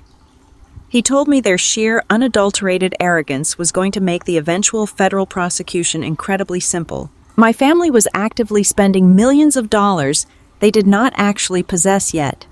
They were mentally spending the $48 million from the Vanguard Corporation acquisition before the final legal contracts were even printed.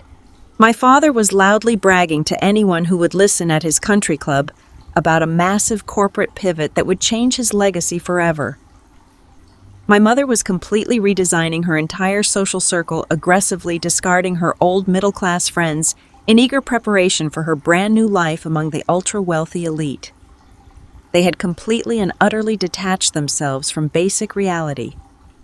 They were floating blindly on a massive, intoxicating cloud of stolen potential and absolute delusion.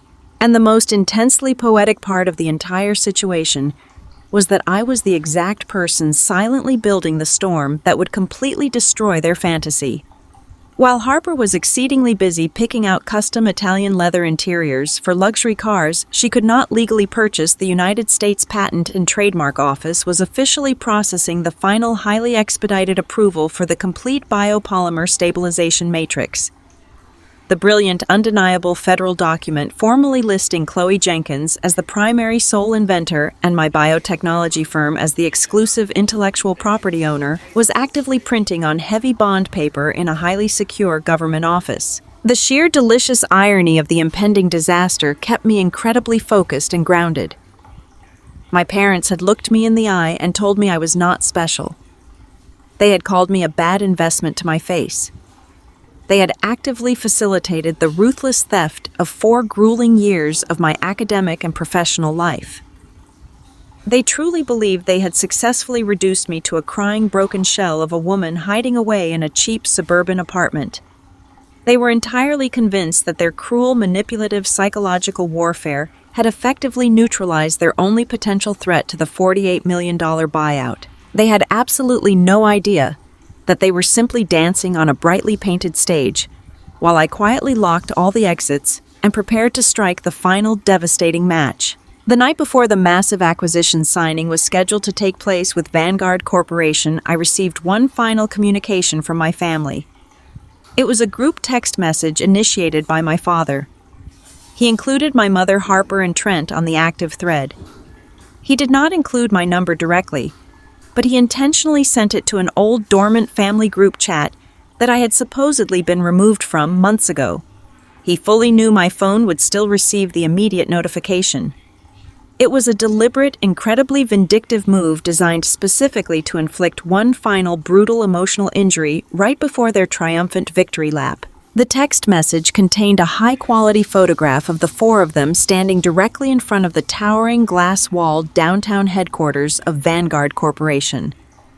They were all wearing expensive designer suits and smiling with blinding, triumphant arrogance at the camera lens. My father's caption beneath the photograph was short and brutally clear. He wrote that tomorrow morning the Jenkins family officially enters the history books. He proudly stated that true legacy belongs only to the people who are willing to do absolutely whatever it takes to win.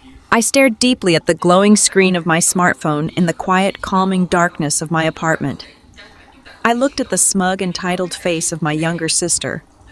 I looked at the slick, pathetic grin of my brother-in-law. I looked closely at the cruel, unyielding expressions of the mother and father who had completely thrown me away like absolute garbage for a paycheck. I did not cry. I did not feel a single lingering ounce of grief for the family I was about to obliterate. I felt a profound electric sense of absolute readiness course through my veins. I slowly reached out and turned off my cellular phone completely. I walked into my bedroom, opened my closet doors, and pulled out my sharpest, most impeccably tailored charcoal gray business suit. I laid it out incredibly carefully on the edge of my bed. I made absolutely sure my professional dress shoes were perfectly polished and ready. I packed my heavy leather briefcase with the crisp official copies of the fully approved federal patent documents. My family genuinely believed they were walking into a luxury boardroom tomorrow morning to sign the most lucrative corporate acquisition deal of the entire decade. They completely believed they were about to become incredibly, obscenely rich at my expense. They firmly believed I was utterly defeated, isolated, and entirely irrelevant to their grand future. They were speeding blindly and joyfully toward the edge of a massive, devastating cliff. And tomorrow morning, I was going to be the very first person standing at the bottom watching their entire stolen empire shatter into a million irreparable pieces. Corporate Chicago is a remarkably small town when you reach a certain tax bracket. While my father and Trent firmly believed they were swimming with the sharks, they were completely oblivious to the fact that they were merely bleeding in the water. My chief executive officer, David Sterling, did not become a titan in the biotechnology sector by sitting back and letting amateur con artists attempt to sell his stolen property. He picked up his secure office phone on a brisk Thursday morning and dialed a private unlisted number. He was bypassing the lower-level acquisition managers entirely and calling Charles Montgomery, the executive vice president of global acquisitions for Vanguard Corporation. David and Charles had served on the same philanthropic board of directors a decade earlier. They were not close friends, but they shared a profound mutual respect built on years of ruthless corporate survival. David did not mince his words. He calmly requested an immediate strictly off-the-books meeting. He told Charles that Vanguard was currently performing due diligence on a shell company called Novaplast Solutions. He warned Charles that Vanguard was dangerously close to spending $48 million on a highly sophisticated fraud. The silence on the other end of the line was heavy and palpable. Within exactly 2 hours, a sleek black town car was waiting for David, our head corporate attorney, William Hayes, and myself in the underground parking garage of our building. We arrived at a discreet, high-end private dining club on the north side of the city. Charles Montgomery was already waiting in a secluded, soundproof back room. He was a formidable man with piercing gray eyes and a posture that commanded absolute authority. He did not appreciate having his morning disrupted, and he made that exceedingly clear. He crossed his arms and demanded to know why David was interfering with a highly confidential late-stage corporate acquisition. David did not argue.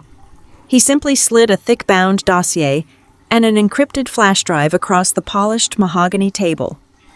He told Charles to look closely at the molecular structures Trent had submitted in his glorious pitch deck. Then William placed the freshly stamped expedited federal patent filings right next to it. The documents clearly showed my name, Chloe Jenkins, as the sole lead inventor, alongside our biotechnology firm as the legal intellectual property owner. I sat perfectly still observing the raw power dynamics unfold. Charles slowly opened the folder. He spent 20 grueling minutes reading through the time-stamped security logs, the digital footprint of the unauthorized data transfer, and the comprehensive chemical analysis proving that Trent's stolen archive was fundamentally incomplete. I watched the initial skepticism on Charles' face slowly morph into genuine shock and finally into a cold, terrifying fury. Trent and my father had aggressively pitched Vanguard a miracle. They had promised a fully stabilized, commercially viable biopolymer ready for mass global production.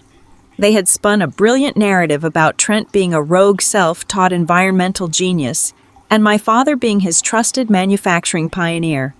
The documents sitting in front of Charles proved beyond a shadow of a doubt that they were nothing more than desperate thieves peddling a defective stolen puzzle. These men are attempting to defraud my corporation out of $48 million. Charles said, his voice dropping to a dangerous, gravelly whisper. They sat in my boardroom and looked me directly in the eye while attempting to sell me a completely hollow shell. William leaned forward, tapping the patent paperwork with his index finger. They stole the raw foundational data from Chloe during a highly orchestrated family dispute, he explained smoothly. But they do not possess the final stabilization sequence. If you finalize this acquisition, Vanguard will own absolutely nothing of value.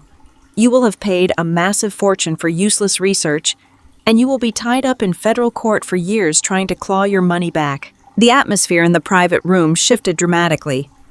The tension was no longer directed at us.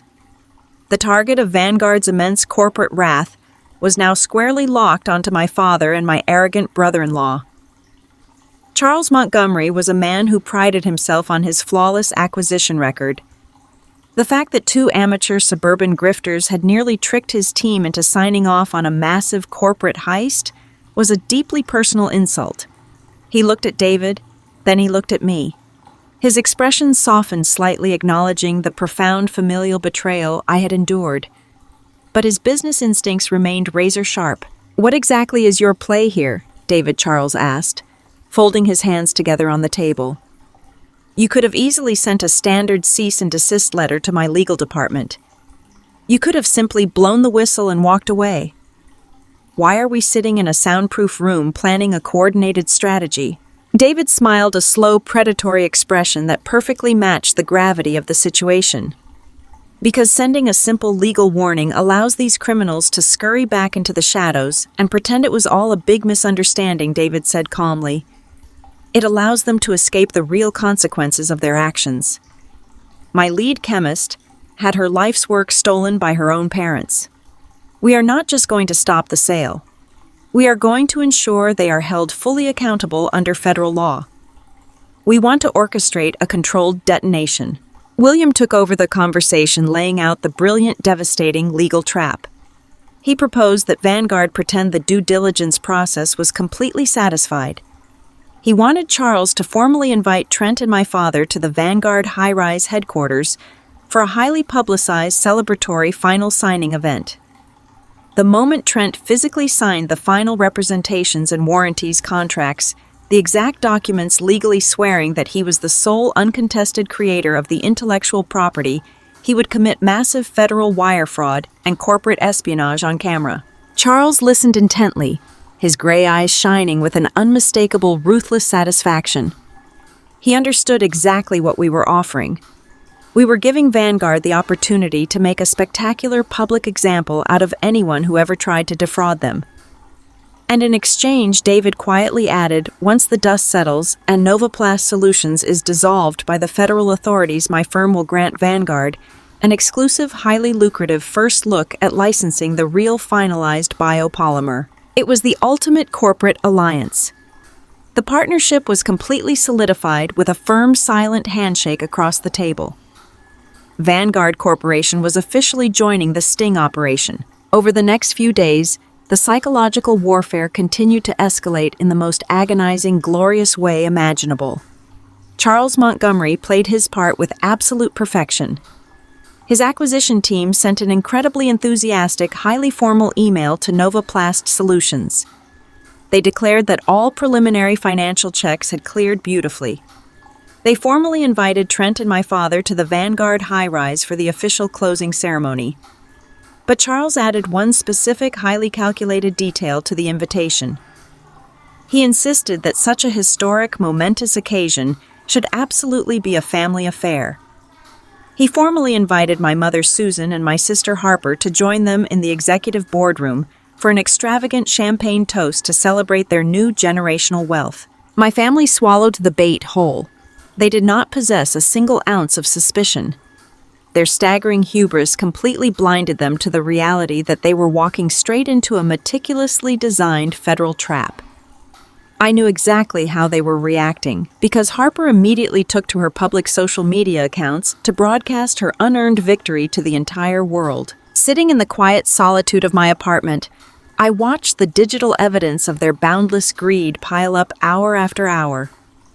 Harper posted a frantic, highly manicured video from the inside of a high-end designer boutique downtown. She was holding up a sequined cocktail dress that likely cost more than a reliable used car. She told her thousands of followers that she was shopping for the absolute perfect outfit for the most important corporate signing day of her husband's brilliant career. She casually mentioned that the family was about to close a multi-million-dollar chapter, heavily hinting at the $48 million figure, without explicitly saying it. She looked completely drunk on the fantasy of her impending status. My mother was equally insufferable.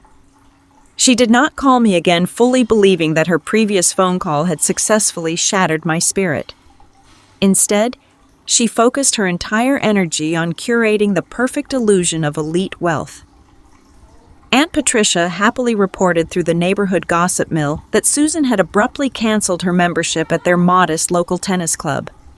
My mother had loudly proclaimed to the entire committee that she would be joining a far more exclusive invitation-only country club by the end of the month, because her husband and son-in-law had just secured a historic tech acquisition. She was actively burning bridges with her middle-class friends, desperately eager to leave her old life behind the very second the Vanguard money hit her bank account. My father, the man who had looked me dead in the eye and told me I was useless, was reportedly parading around his failing factory like a conquering king. He completely stopped trying to salvage his actual business. He let vendor calls go straight to voicemail. He ignored his struggling employees.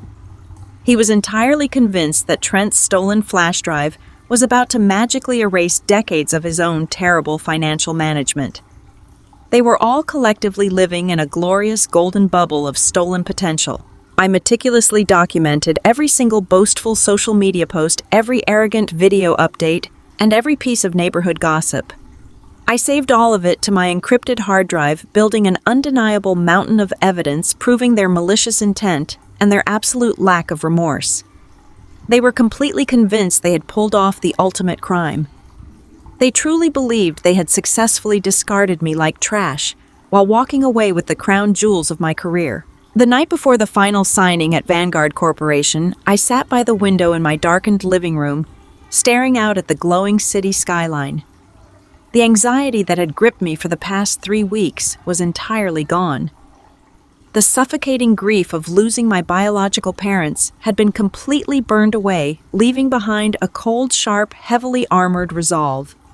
I thought about the little girl who had spent her entire childhood desperately trying to earn a single word of praise from a mother who only valued appearances. I thought about the exhausted graduate student who had worked night shifts just to survive while her sister was handed everything on a silver platter. I realized that little girl and that exhausted student no longer existed. They had been completely replaced by a woman who knew exactly what her brilliant mind was worth. Tomorrow morning, my parents and my sister would put on their most expensive clothes. They would ride the glass elevator up to the top floor of the Vanguard high-rise. They would sit down in plush leather chairs, drink imported champagne, and smile for the corporate cameras. They would confidently pick up a gold-plated pen and sign their names to a massive $48 million lie. And the very second that ink dried on the paper, their entire world would instantly collapse. I took a deep, steadying breath, feeling the cool air fill my lungs. I was ready to close this chapter forever. I was completely ready to watch them fall. The alarm clock did not wake me that fateful morning. I was already wide awake long before the first hints of dawn began to peek over the jagged Chicago skyline. I lay silently in the quiet darkness of my bedroom, simply listening to the distant rhythmic hum of the massive city waking up below my window.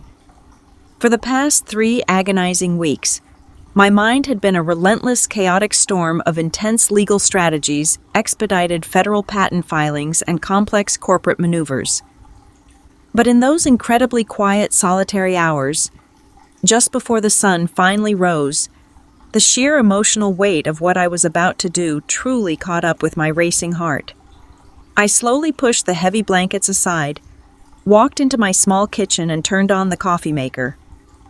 I let the familiar, deeply comforting smell of dark roasted beans fill the empty space.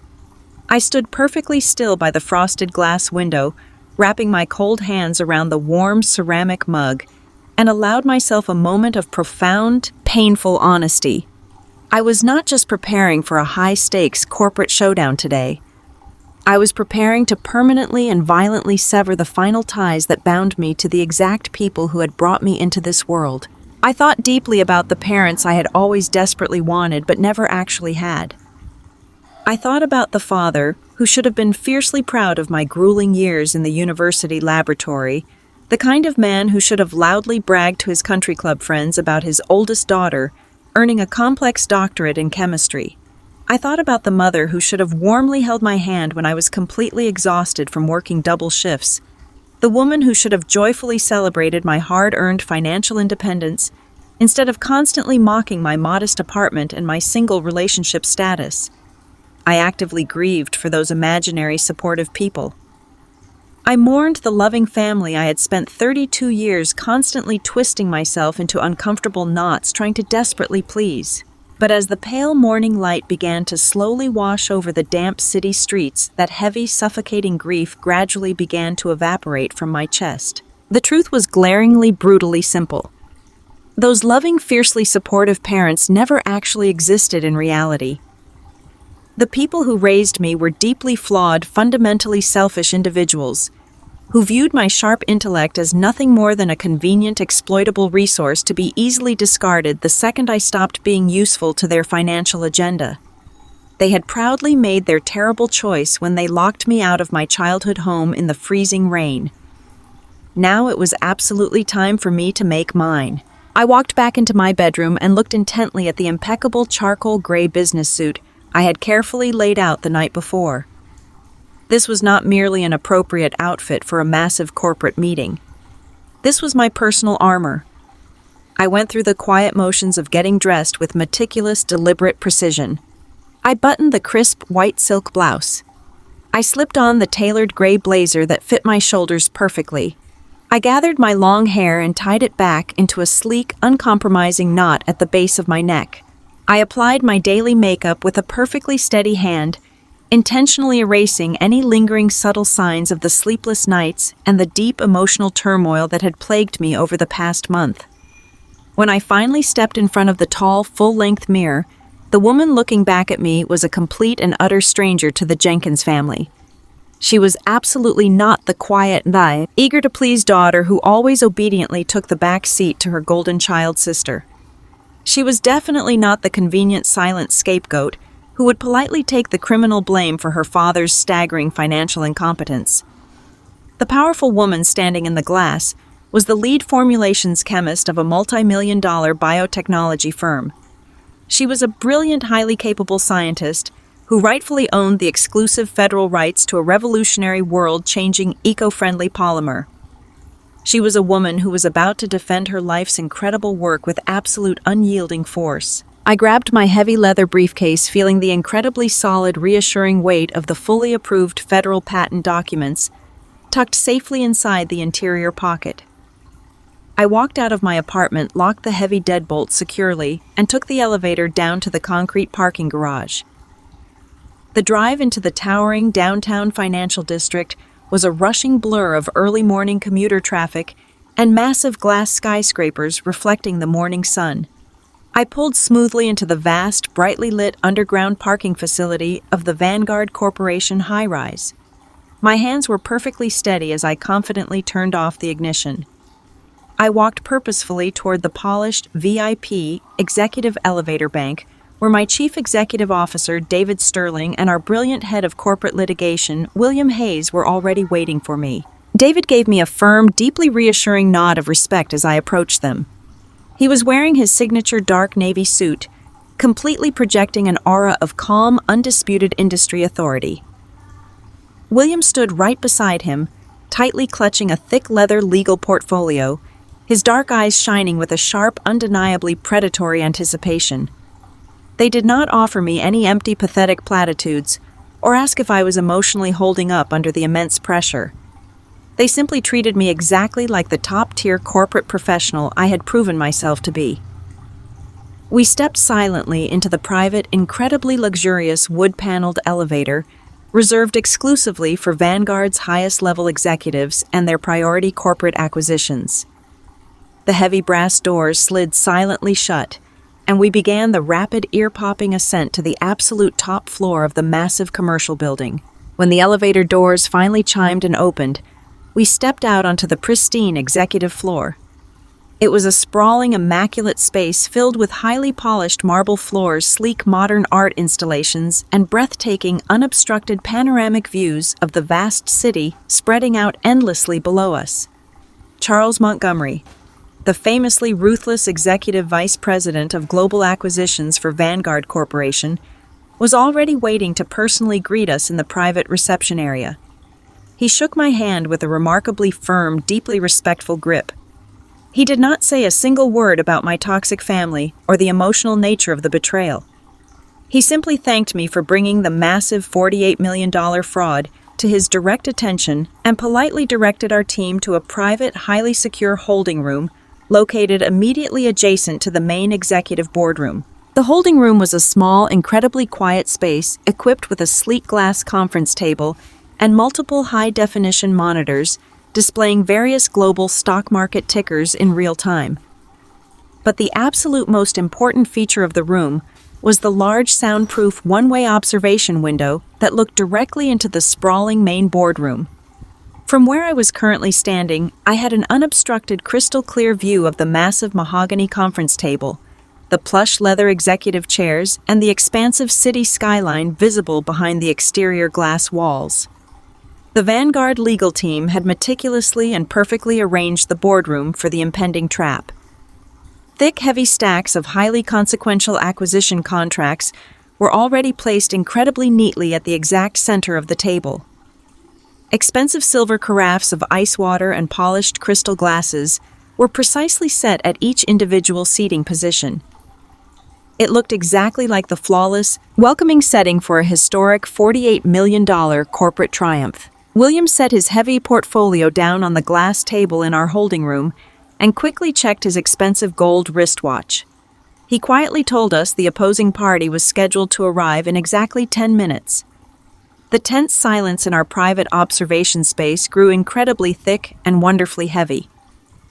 I stood very close to the one-way glass, crossing my arms defensively over my chest, watching the beautifully empty boardroom with an intense, burning scientific focus. Every single passing second felt like an entire hour dragging by. My heart beat a steady, incredibly powerful rhythm against my ribs. I was not even slightly afraid of the impending confrontation. I was simply waiting for the inevitable, highly calculated culmination of 3 agonizing weeks of complete silence. Suddenly, the heavy double doors of the main boardroom swung wide open. A smartly dressed Vanguard receptionist stepped gracefully into the room, politely holding the door respectfully for the arriving guests.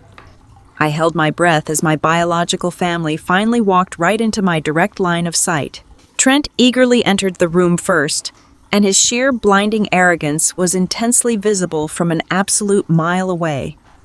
He was wearing a ridiculously expensive, custom-tailored light gray suit that practically screamed new money to anyone paying attention.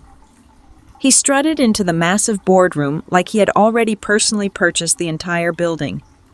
He ran his hand smoothly and possessively over the back of one of the expensive leather executive chairs, nodding his head in deep, incredibly smug approval at the luxurious, high-end surroundings. He looked absolutely intoxicated by the powerful illusion of his own manufactured success. My father walked in right behind him, carrying a sleek new leather briefcase he had undoubtedly purchased specifically for this exact triumphant occasion. Robert aggressively puffed out his chest and confidently surveyed the expansive room with an expression of profound, completely unearned superiority. He truly, deeply believed he had finally secured his elusive business legacy. He genuinely believed he had successfully outsmarted the entire corporate world simply by stealing his own daughter's highly classified intellectual property. He looked at the thick, terrifying stacks of acquisition contracts waiting patiently on the mahogany table, with a look of pure, unfiltered, ravenous greed. Then came my mother and my younger sister. Susan and Harper practically floated into the room, wrapped tightly in layers of expensive designer clothing and reeking of heavy luxury perfumes. They looked around the towering executive suite with wide, greedy eyes, clearly attempting to quickly calculate exactly how much all the mahogany paneling and imported marble must cost. I watched in absolute silent, profound disgust as my mother immediately and aggressively flagged down the polite Vanguard receptionist. Susan waved her hand, incredibly dismissively, pointing sharply toward the expensive silver carafes on the table. Even through the thick, soundproof glass, I could easily read my mother's incredibly condescending, toxic body language. She was actively demanding a completely different brand of sparkling water, rudely treating a highly paid corporate assistant like a minimum-wage personal servant. Harper immediately pulled out her brand-new top-of-the-line smartphone and began taking dozens of different highly posed photographs of the breathtaking city view. She positioned herself right in front of the floor-to-ceiling windows, dramatically tossing her perfectly styled blonde hair over her shoulder, desperately trying to capture the absolute perfect wealthy aesthetic for her thousands of digital followers online. She was actively documenting her grand arrival into the elite social class, completely oblivious to the horrifying fact that her entire new reality was a rapidly crumbling, entirely fraudulent illusion. I stood silently behind the one-way glass, watching the four of them completely revel in their stolen, fraudulent glory, like rats celebrating in a maze. My chief executive officer, David, stepped up quietly beside me and looked critically through the window. He let out a low, deeply incredulous breath. He softly commented that he had personally witnessed a massive amount of corporate hubris in his 30 years working in the aggressive biotechnology sector, but he had genuinely never seen anyone celebrate an impending federal crime with quite so much blissful enthusiasm. I did not respond to his observation. I simply watched my family laugh and playfully joke with each other in the exact center of the boardroom. They looked so incredibly happy together. They looked like a perfect, flawless, entirely victorious family unit. And the only reason they looked so perfectly happy in that exact moment was because they had completely and ruthlessly excised me from their lives to steal my money. Watching them enthusiastically interact in that room officially solidified every single painful psychological realization I had processed over the past 3 weeks. There was absolutely no lingering hesitation left in my heart. There was no small, desperate part of my soul quietly whispering that maybe they had simply made a terrible mistake. I studied their movements with the exact same clinical detachment I used to monitor chemical reactions in the laboratory. They were not tragic victims of unfortunate financial circumstance. They were not desperate people forced into an impossible corner by a failing economy. They were greedy, highly manipulative, deeply toxic individuals who were absolutely thrilled by the lucrative results of their own malicious actions. Trent was actively practicing his professional corporate handshake in the reflection of the tall glass windows. He was visually rehearsing the exact, triumphant moment he would boldly look the powerful Vanguard executives in the eye and falsely claim he was the visionary scientific genius who invented the biopolymer. My father was casually pointing out different expensive skyscrapers in the distance to my mother, likely loudly discussing which high-end downtown penthouses they were going to tour later that afternoon. They were completely and wonderfully unbothered by the fact that they had thrown me out into the freezing rain and told me my life was useless. William Hayes stepped up to the glass on my other side, breaking my intense concentration. He checked his expensive watch one more time and gave a firm, sharp, incredibly decisive nod to David. The Vanguard executive team was actively approaching the main boardroom doors from the exterior hallway. The final spectacular act of this incredible high-stakes corporate performance was finally about to begin. I watched closely as Charles Montgomery and 3 of his senior corporate attorneys walked confidently and aggressively into the main boardroom. My family instantly snapped to professional attention. Trent quickly buttoned his expensive suit jacket and rushed forward, extending his hand with a ridiculously eager, overly enthusiastic, completely fake smile. My father aggressively puffed out his chest again, trying desperately to look like a seasoned, incredibly successful industry titan instead of a failing, desperate suburban factory owner begging for a bailout. My mother and sister quickly scurried to sit down in the background chairs located against the far wall, carefully arranging their expensive designer purses perfectly on their laps, trying desperately to look like supportive, wealthy, high society women who completely belonged in a room like this. The powerful Vanguard executives slowly took their seats directly opposite Trent and my father. Charles Montgomery gestured politely but firmly toward the massive, terrifying stacks of legal contracts resting ominously in the very center of the table. Even through the incredibly thick, soundproof observation glass, the sheer suffocating tension in the adjacent room was completely palpable. This was the exact terrifying moment of no absolute return. The Vanguard attorneys carefully slid the final massive representations and warranties documents directly across the smooth mahogany wood. These were the highly specific, incredibly dense, legally binding pages that absolutely required Trent to formally swear under the severe penalty of federal perjury that he alone completely owned the entire unencumbered rights to the biopolymer research. I placed my hand incredibly firmly on the cool metal handle of the door that connected our hidden holding room directly to the main boardroom. I felt the smooth, reassuringly solid weight of my heavy leather briefcase hanging steadily from my other hand. Inside that bag rested the freshly printed, undeniably authentic, federally verified patent that would permanently end their multi-million-dollar fantasy in a matter of seconds. I watched intensely as Trent eagerly reached into his tailored breast pocket and proudly pulled out a heavy, incredibly obnoxious, gold-plated fountain pen. I watched my father lean forward eagerly, his eyes locked greedily on the blank signature line at the bottom of the page. They were mere seconds away from crossing the absolute final threshold. They were seconds away from legally committing catastrophic, entirely undeniable federal wire fraud and corporate espionage on camera in front of witnesses. I took one final, incredibly deep breath, letting the cool, sterile, highly conditioned air of the high-rise building fill my lungs completely. The scared, desperate, discarded daughter who had violently wept in her car 3 weeks ago was completely gone forever. The brilliant, uncompromising, extremely dangerous scientist was fully and entirely in charge now. I gripped the cold metal door handle tightly, waiting for the perfect, devastating moment to strike. Through the thick, soundproof observation glass of the private holding room, I watched the final, incredibly tense moments of the $48 million trap slowly fall into place. The main executive boardroom of Vanguard Corporation was a sprawling, immaculate cathedral of modern corporate power.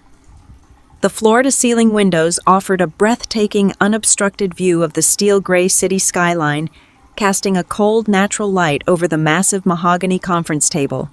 My biological family was completely oblivious to my presence just a few feet away. They were too deeply intoxicated by the fragrant smell of impending wealth to notice the subtle, predatory tension radiating from the Vanguard executive sitting directly across from them. Charles Montgomery, the notoriously ruthless executive vice president of global acquisitions, sat at the head of the table. He wore an expression of calm, practiced neutrality that I now knew was masking an intense, burning fury. He gestured smoothly toward a thick, heavy stack of legal documents resting in the exact center of the table. These were not standard run-of-the-mill transfer forms. These were the highly binding representations and warranties. By signing those incredibly specific pages, my brother-in-law Trent would be legally swearing under the severe and unforgiving penalty of federal perjury that he was the sole, uncontested genius behind the revolutionary biopolymer matrix. He would be legally guaranteeing to a multi-billion-dollar conglomerate that no other entity on Earth held a single solitary claim to the research he was selling. I stood rigidly beside my Chief Executive Officer, David Sterling, and our head of corporate litigation, William Hayes. My heart hammered a fierce, relentless rhythm against my ribs. I watched Trent confidently reach forward and pull the thick stack of contracts toward his chest. He actually smiled. It was the exact same arrogant, deeply condescending smirk he had worn at my parents' formal dining table when he proudly told me that my science was utterly useless compared to his business acumen. He pulled a heavy, obnoxious, gold-plated fountain pen from his tailored breast pocket. He did not even bother to read the fine print. His blinding, insatiable greed had completely rewired his basic survival instincts. My father leaned over the table, resting his heavy hand affectionately on Trent's shoulder. Robert looked like a man who had finally secured a golden throne after a lifetime of terrifying financial insecurity. He had spent the last 3 years desperately hiding the catastrophic failure of his plastics manufacturing company, but today he believed he was finally safe. He believed he was a titan. In the corner of the sprawling boardroom, my mother Susan and my younger sister Harper sat on plush leather visitor chairs. They were literally holding their breath, their eyes wide and absolutely shining with unrestrained, ravenous greed. Harper had her expensive designer purse clutched tightly in her lap, her posture vibrating with the desperate need to finally claim her unearned status among the wealthy elite. Trent brought the heavy gold pen down to the thick paper. Through the glass, I watched the dark ink flow. He signed his name with a highly dramatic, sweeping flourish. He flipped the page and signed again. Then he confidently slid the documents over to my father. Robert grabbed the pen with trembling, eager fingers. He signed his own name right underneath Trent's, officially binding himself as the primary manufacturing partner and the primary financial backer of the fraudulent shell company, Novoplast Solutions. The trap was completely closed. The heavy steel doors of federal jurisdiction had just slammed shut. The very moment that dark ink absorbed into the paper, they violently crossed the terrifying boundary from mere domestic betrayal into catastrophic, fully documented federal wire fraud. They had just legally sold a $48 million lie to one of the most vicious, legally aggressive corporations in the world. William Hayes placed his large hand gently on the cool metal handle of the door, connecting our hidden observation room directly to the main boardroom. He looked down at me with a sharp, incredibly satisfied glint shining in his dark eyes. He did not say a word. He simply gave a single firm, highly decisive nod. It was time. I pushed the heavy door open and stepped firmly into the sprawling executive boardroom. David Sterling walked deliberately on my right side. William and 2 other senior corporate litigators flanked my left. Our synchronized footsteps echoed loudly and sharply across the highly polished marble floor, cutting through the celebratory silence of the room like a gunshot. For the first 5 agonizing seconds, absolute, unadulterated confusion completely washed over the entire space. Charles Montgomery and his vanguard executives sat perfectly still, maintaining their flawless corporate facades. But my biological family reacted exactly as I knew they would. Harper was the very first person to spot me. She let out a sharp, highly offended gasp that echoed in the quiet room. She practically jumped up from her plush corner chair, her expensive designer purse sliding off her lap and spilling its contents onto the floor. Susan immediately followed her daughter's stunned gaze. My mother's carefully curated face instantly contorted into a deeply ugly mask of pure, unfiltered outrage. She actually took an aggressive step toward me, her mouth opening wide to deliver what I am absolutely sure would have been a vicious, humiliating reprimand for daring to interrupt her wealthy moment. She looked completely ready to scream at me for ruining the aesthetic of her ultimate triumph, but she never got the chance to speak a single word. My father looked up from the freshly signed acquisition contracts.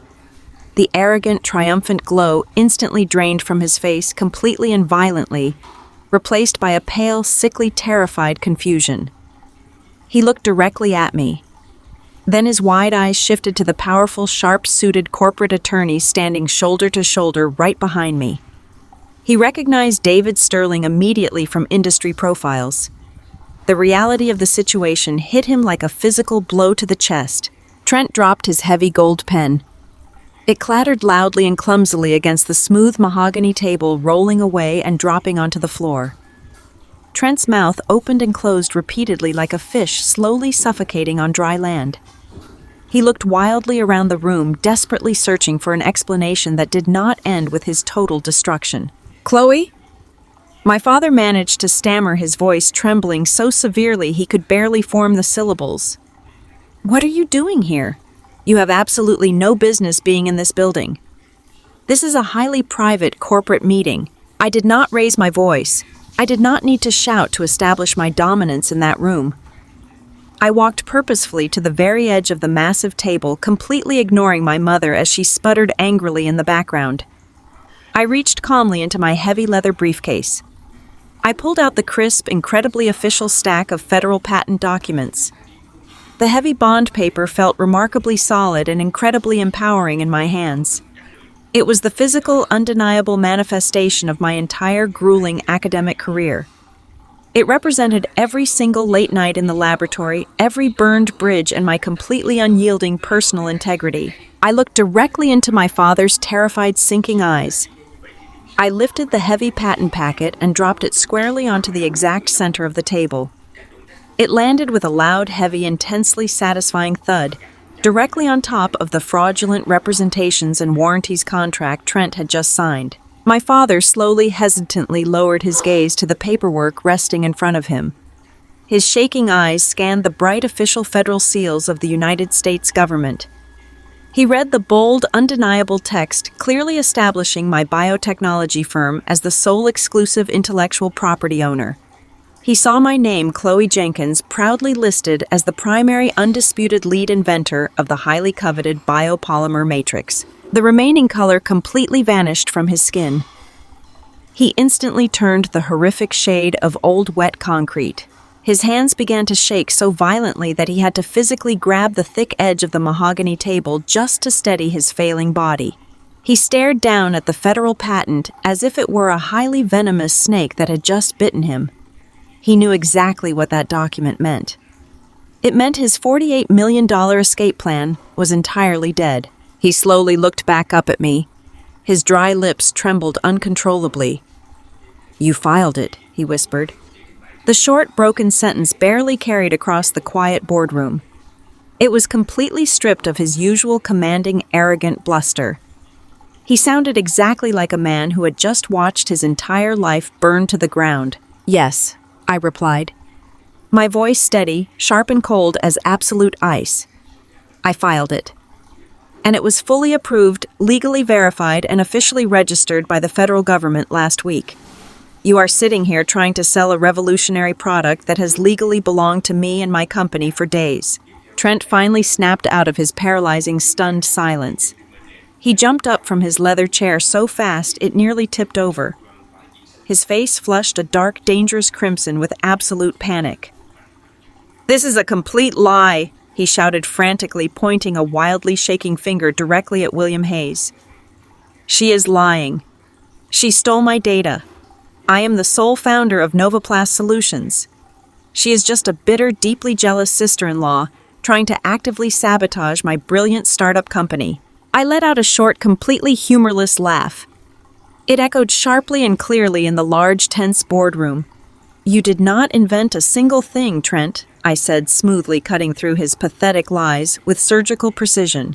"You do not even know the basic chemical difference between a starch matrix and a polylactic acid blend. You are a man who wears expensive suits and casually uses corporate buzzwords to hide the incredibly obvious fact that you have never done a single day of actual, rigorous scientific labor in your entire pathetic life." Trent aggressively opened his mouth to argue, his face twisting in defensive rage. But I cut him off completely. I was not going to let him control the narrative for a single second. "I know exactly what you did," I continued, my voice ringing with absolute, undeniable authority. that demanded complete silence from everyone in the room. I know that on Sunday at precisely 7:42 in the evening, while my father was violently screaming at me in his private study and cruelly threatening to disown me, you quietly unzipped my leather bag in the dining room. You bypassed my security. You plugged an unauthorized mass storage drive into the side port of my laptop. You spent exactly 16 minutes illegally copying my archived research folders. You thought you were so incredibly clever. You genuinely thought you had pulled off the perfect corporate heist, while my parents intentionally kept me emotionally distracted, isolated, and devastated. Harper let out a loud, highly dramatic, piercing sob from the far corner of the room. Susan reached out frantically and grabbed Harper's arm, pulling her daughter back against the wall. My mother looked desperately between me and my father. Her eyes were suddenly incredibly wide with mounting terror as the terrible, crushing reality of the situation finally began to violently pierce through her intense delusions of grandeur. "You stole my raw data, Trent," I said, leaning slightly over the long table to make absolutely sure he heard every single damning word.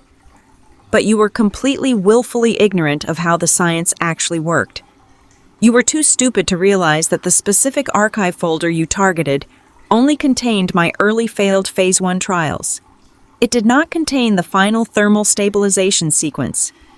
You have been sitting in this luxury high-rise building, pitching a $48 million miracle to Vanguard Corporation, and you did not even realize you were aggressively selling them a completely defective, chemically useless formula.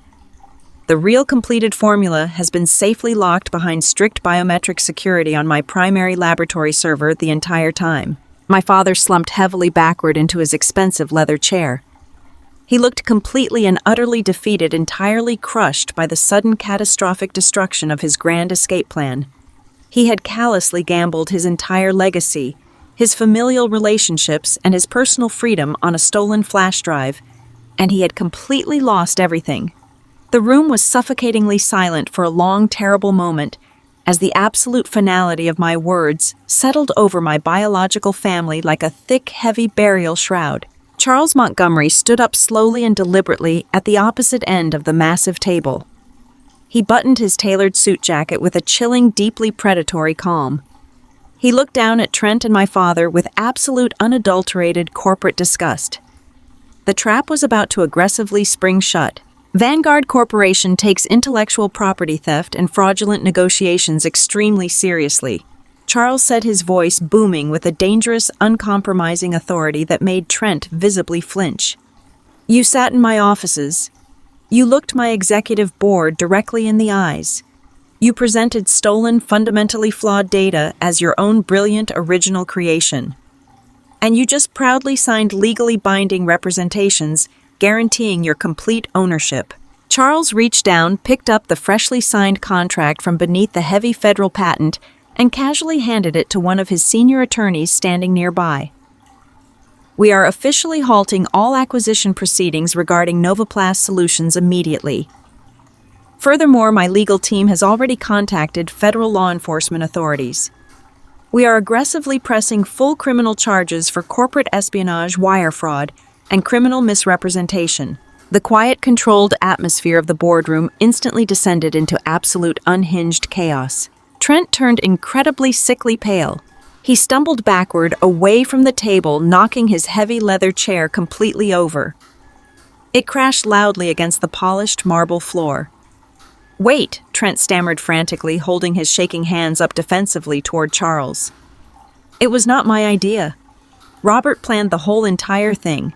He told me he owned the factory and could manufacture anything. He told me exactly when to get the digital files. I just blindly followed his explicit instructions. He is the one who desperately wanted the massive payout to save his bankrupt business. I am completely innocent." My father shot to his feet, his face violently twisting into an incredibly ugly mask of pure, desperate survival instinct. "Do not you dare try to pin this federal crime on me, you arrogant little thief," my father shouted, pointing a furious, trembling finger directly at Trent's chest. "You are the one who physically broke into her computer. You set up the illegal shell company in Delaware to hide your tracks. You orchestrated every single pitch meeting with Vanguard. I just provided the manufacturing background. You manipulated us all to get a payday." Susan rushed forward her expensive designer heels, clicking frantically and clumsily against the floor. She grabbed my father's arm, desperately pulling at his suit sleeve with manic, frantic energy. "Robert, tell them it is just a horrible misunderstanding," she begged, her voice shrill, breathless, and completely hysterical. "Tell them we are family. We can work this out internally without lawyers. We do not need federal charges. We just want to go home. We will cancel the company." Harper was sobbing openly and violently, now her carefully applied expensive makeup running down her face in dark, messy, ruined streaks. Her grand dreams of luxury yachts, exclusive country clubs, and custom Italian marble kitchens were violently evaporating into thin air right before her very eyes. She looked at Trent with profound, unmasked horror, suddenly realizing her incredibly wealthy visionary husband was about to become a heavily indebted federal inmate. I stood there in complete silence and simply watched my biological family completely tear each other apart.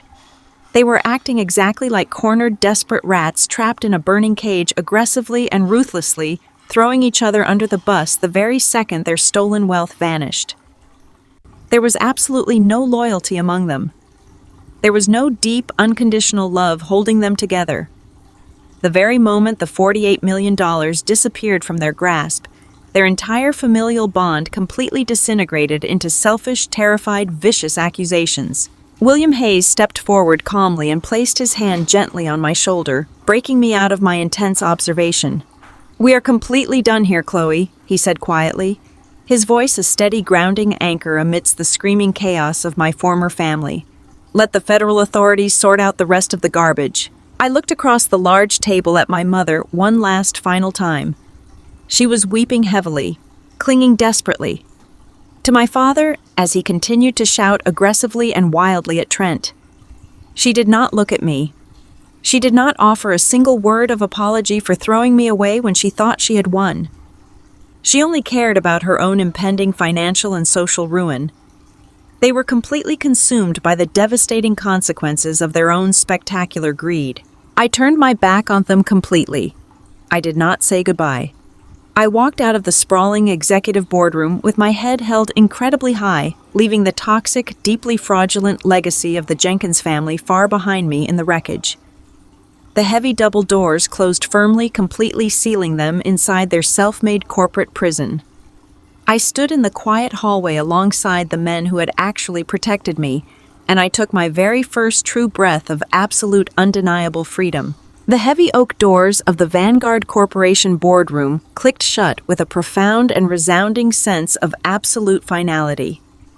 Through the thick soundproof security glass of the observation room, I stood in complete silence and watched the spectacular, immediate unraveling of the people who had brought me into this world. I watched as 4 large, imposing corporate security officers expertly guided my biological parents and my sister toward the polished steel elevators. The entire physical demeanor of my former family had completely collapsed in a matter of seconds. My mother, Susan, who had entered the building radiating a toxic manufactured superiority, was now frantically and erratically waving her hands. Her face was a bright, ugly shade of crimson as she desperately tried to argue with a security guard twice her physical size, demanding respect she no longer commanded. My father walked with a heavy, completely defeated slump. His shoulders were entirely caved in under the invisible, crushing weight of his monumental failure and his impending criminal liability. Harper was trailing several paces behind them furiously and blindly tapping on the cracked screen of her expensive mobile phone. She was undoubtedly rushing to delete every single boastful, arrogant social media post she had arrogantly published over the previous 3 weeks, desperately trying to erase the digital footprint of her imaginary wealth before her affluent social circle discovered the horrifying truth. Trent was walking incredibly stiffly, his expensive, custom-tailored light gray suit suddenly looking like a cheap, borrowed costume on a terribly frightened actor who had forgotten all of his lines. I stood in that quiet, heavily air-conditioned boardroom and watched the polished elevator doors slide entirely closed permanently and irrevocably, severing their toxic manipulative presence from my daily life. The sterile air in the room instantly felt vastly lighter, significantly cleaner, and entirely breathable for the very first time in my 32 years of existence. I slowly turned back to face the massive mahogany table where Charles Montgomery and David Sterling were silently and methodically gathering the fraudulent, deeply incriminating acquisition contracts. Charles looked up from the paperwork and met my gaze with a rare, genuine expression of profound professional respect that money simply could not buy. He told me in a low, unwavering voice that Vanguard Corporation had absolutely zero tolerance for corporate espionage, wire fraud, or intellectual property theft. He promised me with the full backing of a multi-billion-dollar global conglomerate that his aggressive legal team would personally ensure my former family faced the absolute maximum federal penalties available under the law. I thanked him quietly and sincerely, feeling an overwhelming, powerful sense of deep vindication wash completely through my tired bones. The crushing, suffocating anxiety that had gripped my chest since that disastrous Sunday dinner had completely vanished, entirely replaced by a cool, sharp, and incredibly solid peace. Over the next several agonizing months, the absolute reality of their catastrophic decisions slammed into the Jenkins family with the utterly destructive, unyielding force of a runaway freight train. The legal consequences were not necessarily swift, but they were incredibly thorough, highly methodical, and entirely merciless. Trent was officially and publicly indicted by a federal grand jury just 6 short weeks after the disastrous boardroom meeting. The charges brought against him by the federal prosecutors were completely staggering. He faced multiple severe counts of federal wire fraud, criminal financial misrepresentation, and felony corporate espionage. The arrogant, slick-talking business visionary who had casually strutted into my apartment complex and viciously mocked my scientific career was completely gone forever. In his place was a terrified, deeply desperate criminal facing decades in a harsh federal penitentiary.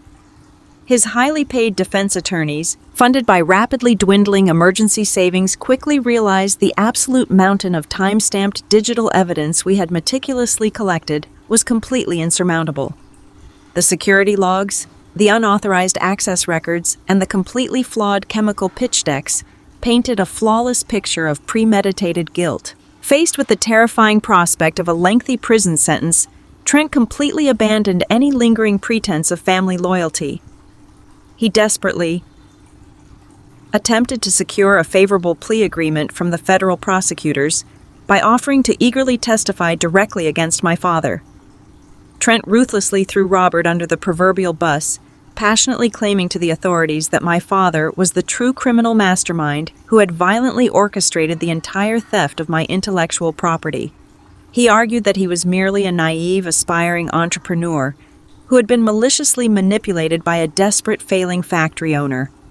My father, completely cornered by the federal government and facing his own severe legal jeopardy, viciously retaliated.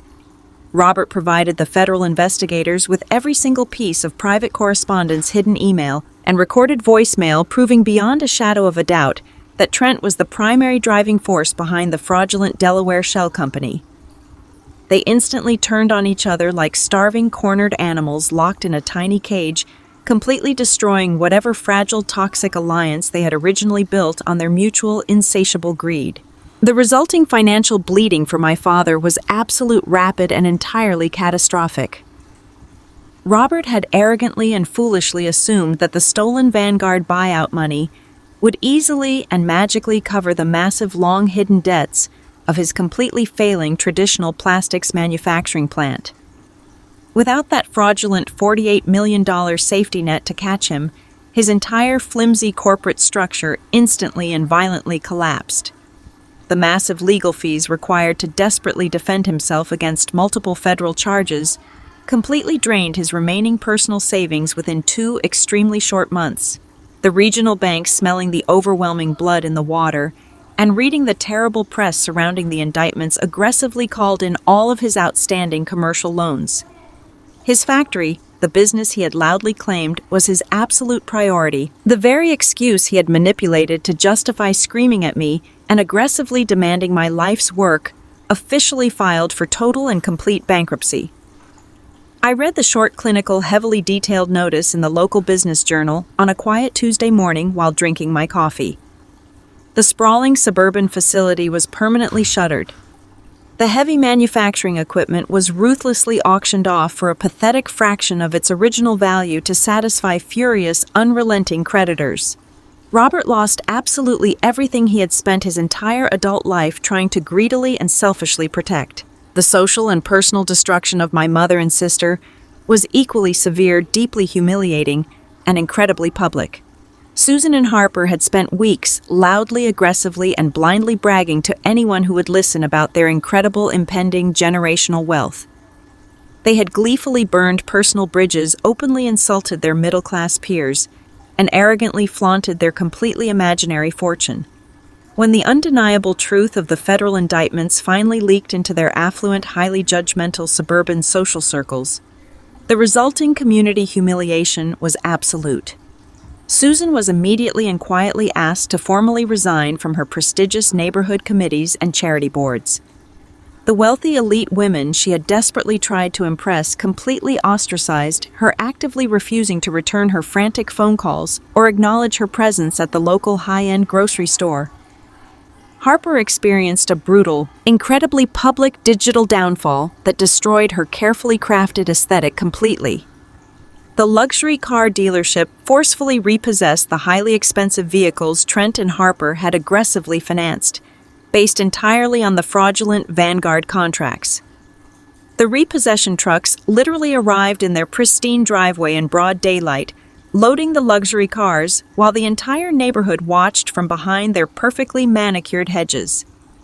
Harper was forced to completely delete her social media profiles after thousands of former followers flooded her comment sections, viciously mocking her fake billionaire lifestyle and exposing her fraudulent claims. Within 6 agonizing months, the overwhelming burden of crushing legal debt, total corporate bankruptcy, and mounting personal loans forced my parents to quietly list their sprawling, pristine suburban home for immediate sale. They had to aggressively liquidate their remaining assets, rapidly selling off expensive furniture, vintage jewelry, and custom art, just to afford a modest, incredibly cramped rental apartment on the far industrial outskirts of the city. The beautiful, wealthy, perfectly curated family image my mother had prized far above her own daughter's basic humanity was completely, permanently, and irrevocably shattered. They were left with absolutely nothing but the toxic, bitter company of each other. While my biological family was rapidly drowning in the chaotic, completely inescapable consequences of their own malicious actions, my life was moving forward with an incredible, vibrant, and deeply beautiful momentum. The Vanguard executives had been deeply impressed by the flawless legal trap we had constructed together, but they were even more deeply fascinated by the actual verified science contained within my approved federal patent. Just 3 short weeks after Trent and Robert were formally charged by the federal authorities, Vanguard Corporation officially and eagerly re-engaged my biotechnology firm. This time, there were absolutely no hidden shell companies, no arrogant middlemen, and no fraudulent glossy pitch decks. David Sterling, William Hayes, and I sat at the exact same mahogany boardroom table and negotiated a highly legitimate, incredibly lucrative licensing agreement for the real, fully stabilized biopolymer matrix. Because the final, perfected formula was completely proven, heavily patented under my name, and completely ready for immediate massive global manufacturing, the final financial terms we secured were significantly larger than the fraudulent $48 million fantasy my family had desperately tried to steal.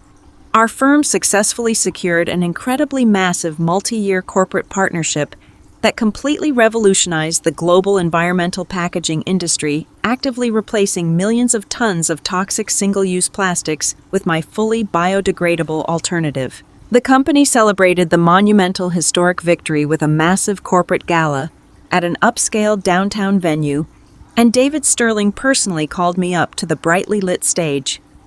He did not take the credit for my grueling years of intense academic labor. He proudly and publicly recognized my unwavering dedication, my brilliant scientific mind, and my absolute, uncompromising personal integrity in the face of profound familial betrayal. That exact evening, surrounded by cheering colleagues, David formally announced my immediate promotion to the highly coveted senior executive position of Vice President of Research and Development. I was given my own massive, beautiful corner office overlooking the sprawling Chicago skyline, a highly dedicated team of brilliant junior chemists to mentor, and a massive operating budget that allowed me to freely explore completely new groundbreaking environmental solutions. Even more profoundly life-changing were the comprehensive licensing royalties explicitly included in my brand new executive contract. The financial security I rapidly achieved was completely staggering, but it was incredibly fundamentally different from the dirty stolen wealth my family had greedily chased. My wealth was clean.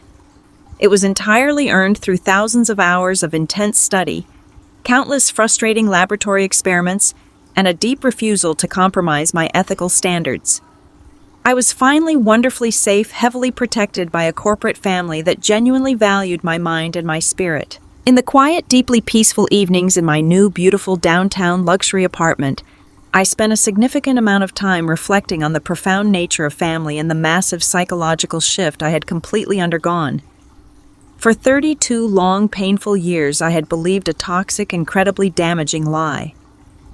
I had truly believed that simply because I shared biological DNA with these specific people, I was permanently obligated to endure their constant emotional abuse, their relentless belittling, and their endless selfish demands. I had foolishly thought that if I just worked a little bit harder, achieved a little bit more, or made myself a little bit more convenient and quiet, they would finally love me the way they so easily loved Harper. I had silently accepted the painful, degrading role of the invisible, disposable daughter, because polite society constantly teaches us that biological family is an unbreakable, sacred bond that must be preserved at all absolute costs. But the shattering, violent events in my father's dark study had completely and permanently broken that terrible, suffocating spell. I finally realized that biological ties are absolutely not a life sentence to a dark prison of emotional exploitation. Blood does not automatically grant someone the permanent, unquestionable right to relentlessly disrespect your boundaries, steal your hard-earned achievements, or treat you like a meaningless, disposable resource. True family is never built on a shaky foundation of greedy manipulation, highly conditional affection, and constant cruel comparison. True family is built on a solid, unshakable foundation of profound mutual respect, absolute integrity, and unconditional steady support. I found my true family not in the flawed people who raised me, but in the corporate mentors who fiercely protected me when I was vulnerable, the brilliant colleagues who deeply valued my mind, and the loyal friends who celebrated my massive victories without a single ounce of toxic jealousy. Healing from that profound level of parental betrayal was absolutely not a simple overnight process. There were still quiet, rainy moments when a small, lingering ache would briefly touch my heart, a tiny fading echo of the childhood sadness, wishing things could have been different, and that my parents could have simply been kind. But that fleeting temporary sadness was always quickly and overwhelmingly replaced by a massive, powerful wave of immense gratitude for the beautiful, entirely peaceful life I had built completely on my own terms. I had successfully and permanently excised the toxic infection from my world, and in doing so, I had finally allowed myself to truly breathe, to deeply thrive, and to fully exist without constantly apologizing for my own greatness. I was no longer the tragic, defeated victim of the Jenkins family. I was the incredibly powerful, wonderfully free, entirely independent architect of my own extraordinary destiny. If you've ever had to protect yourself from the people who were supposed to love you most, you know that setting boundaries isn't betrayal, it's survival. Have you ever caught a toxic family member in a massive lie? How did you expose them? Drop your story in the comments below. I read every single one. If this story resonated with you, please hit that like button, subscribe, and let me know where you're watching from and what time it is there. Until next time, remember you deserve to be the hero of your own story.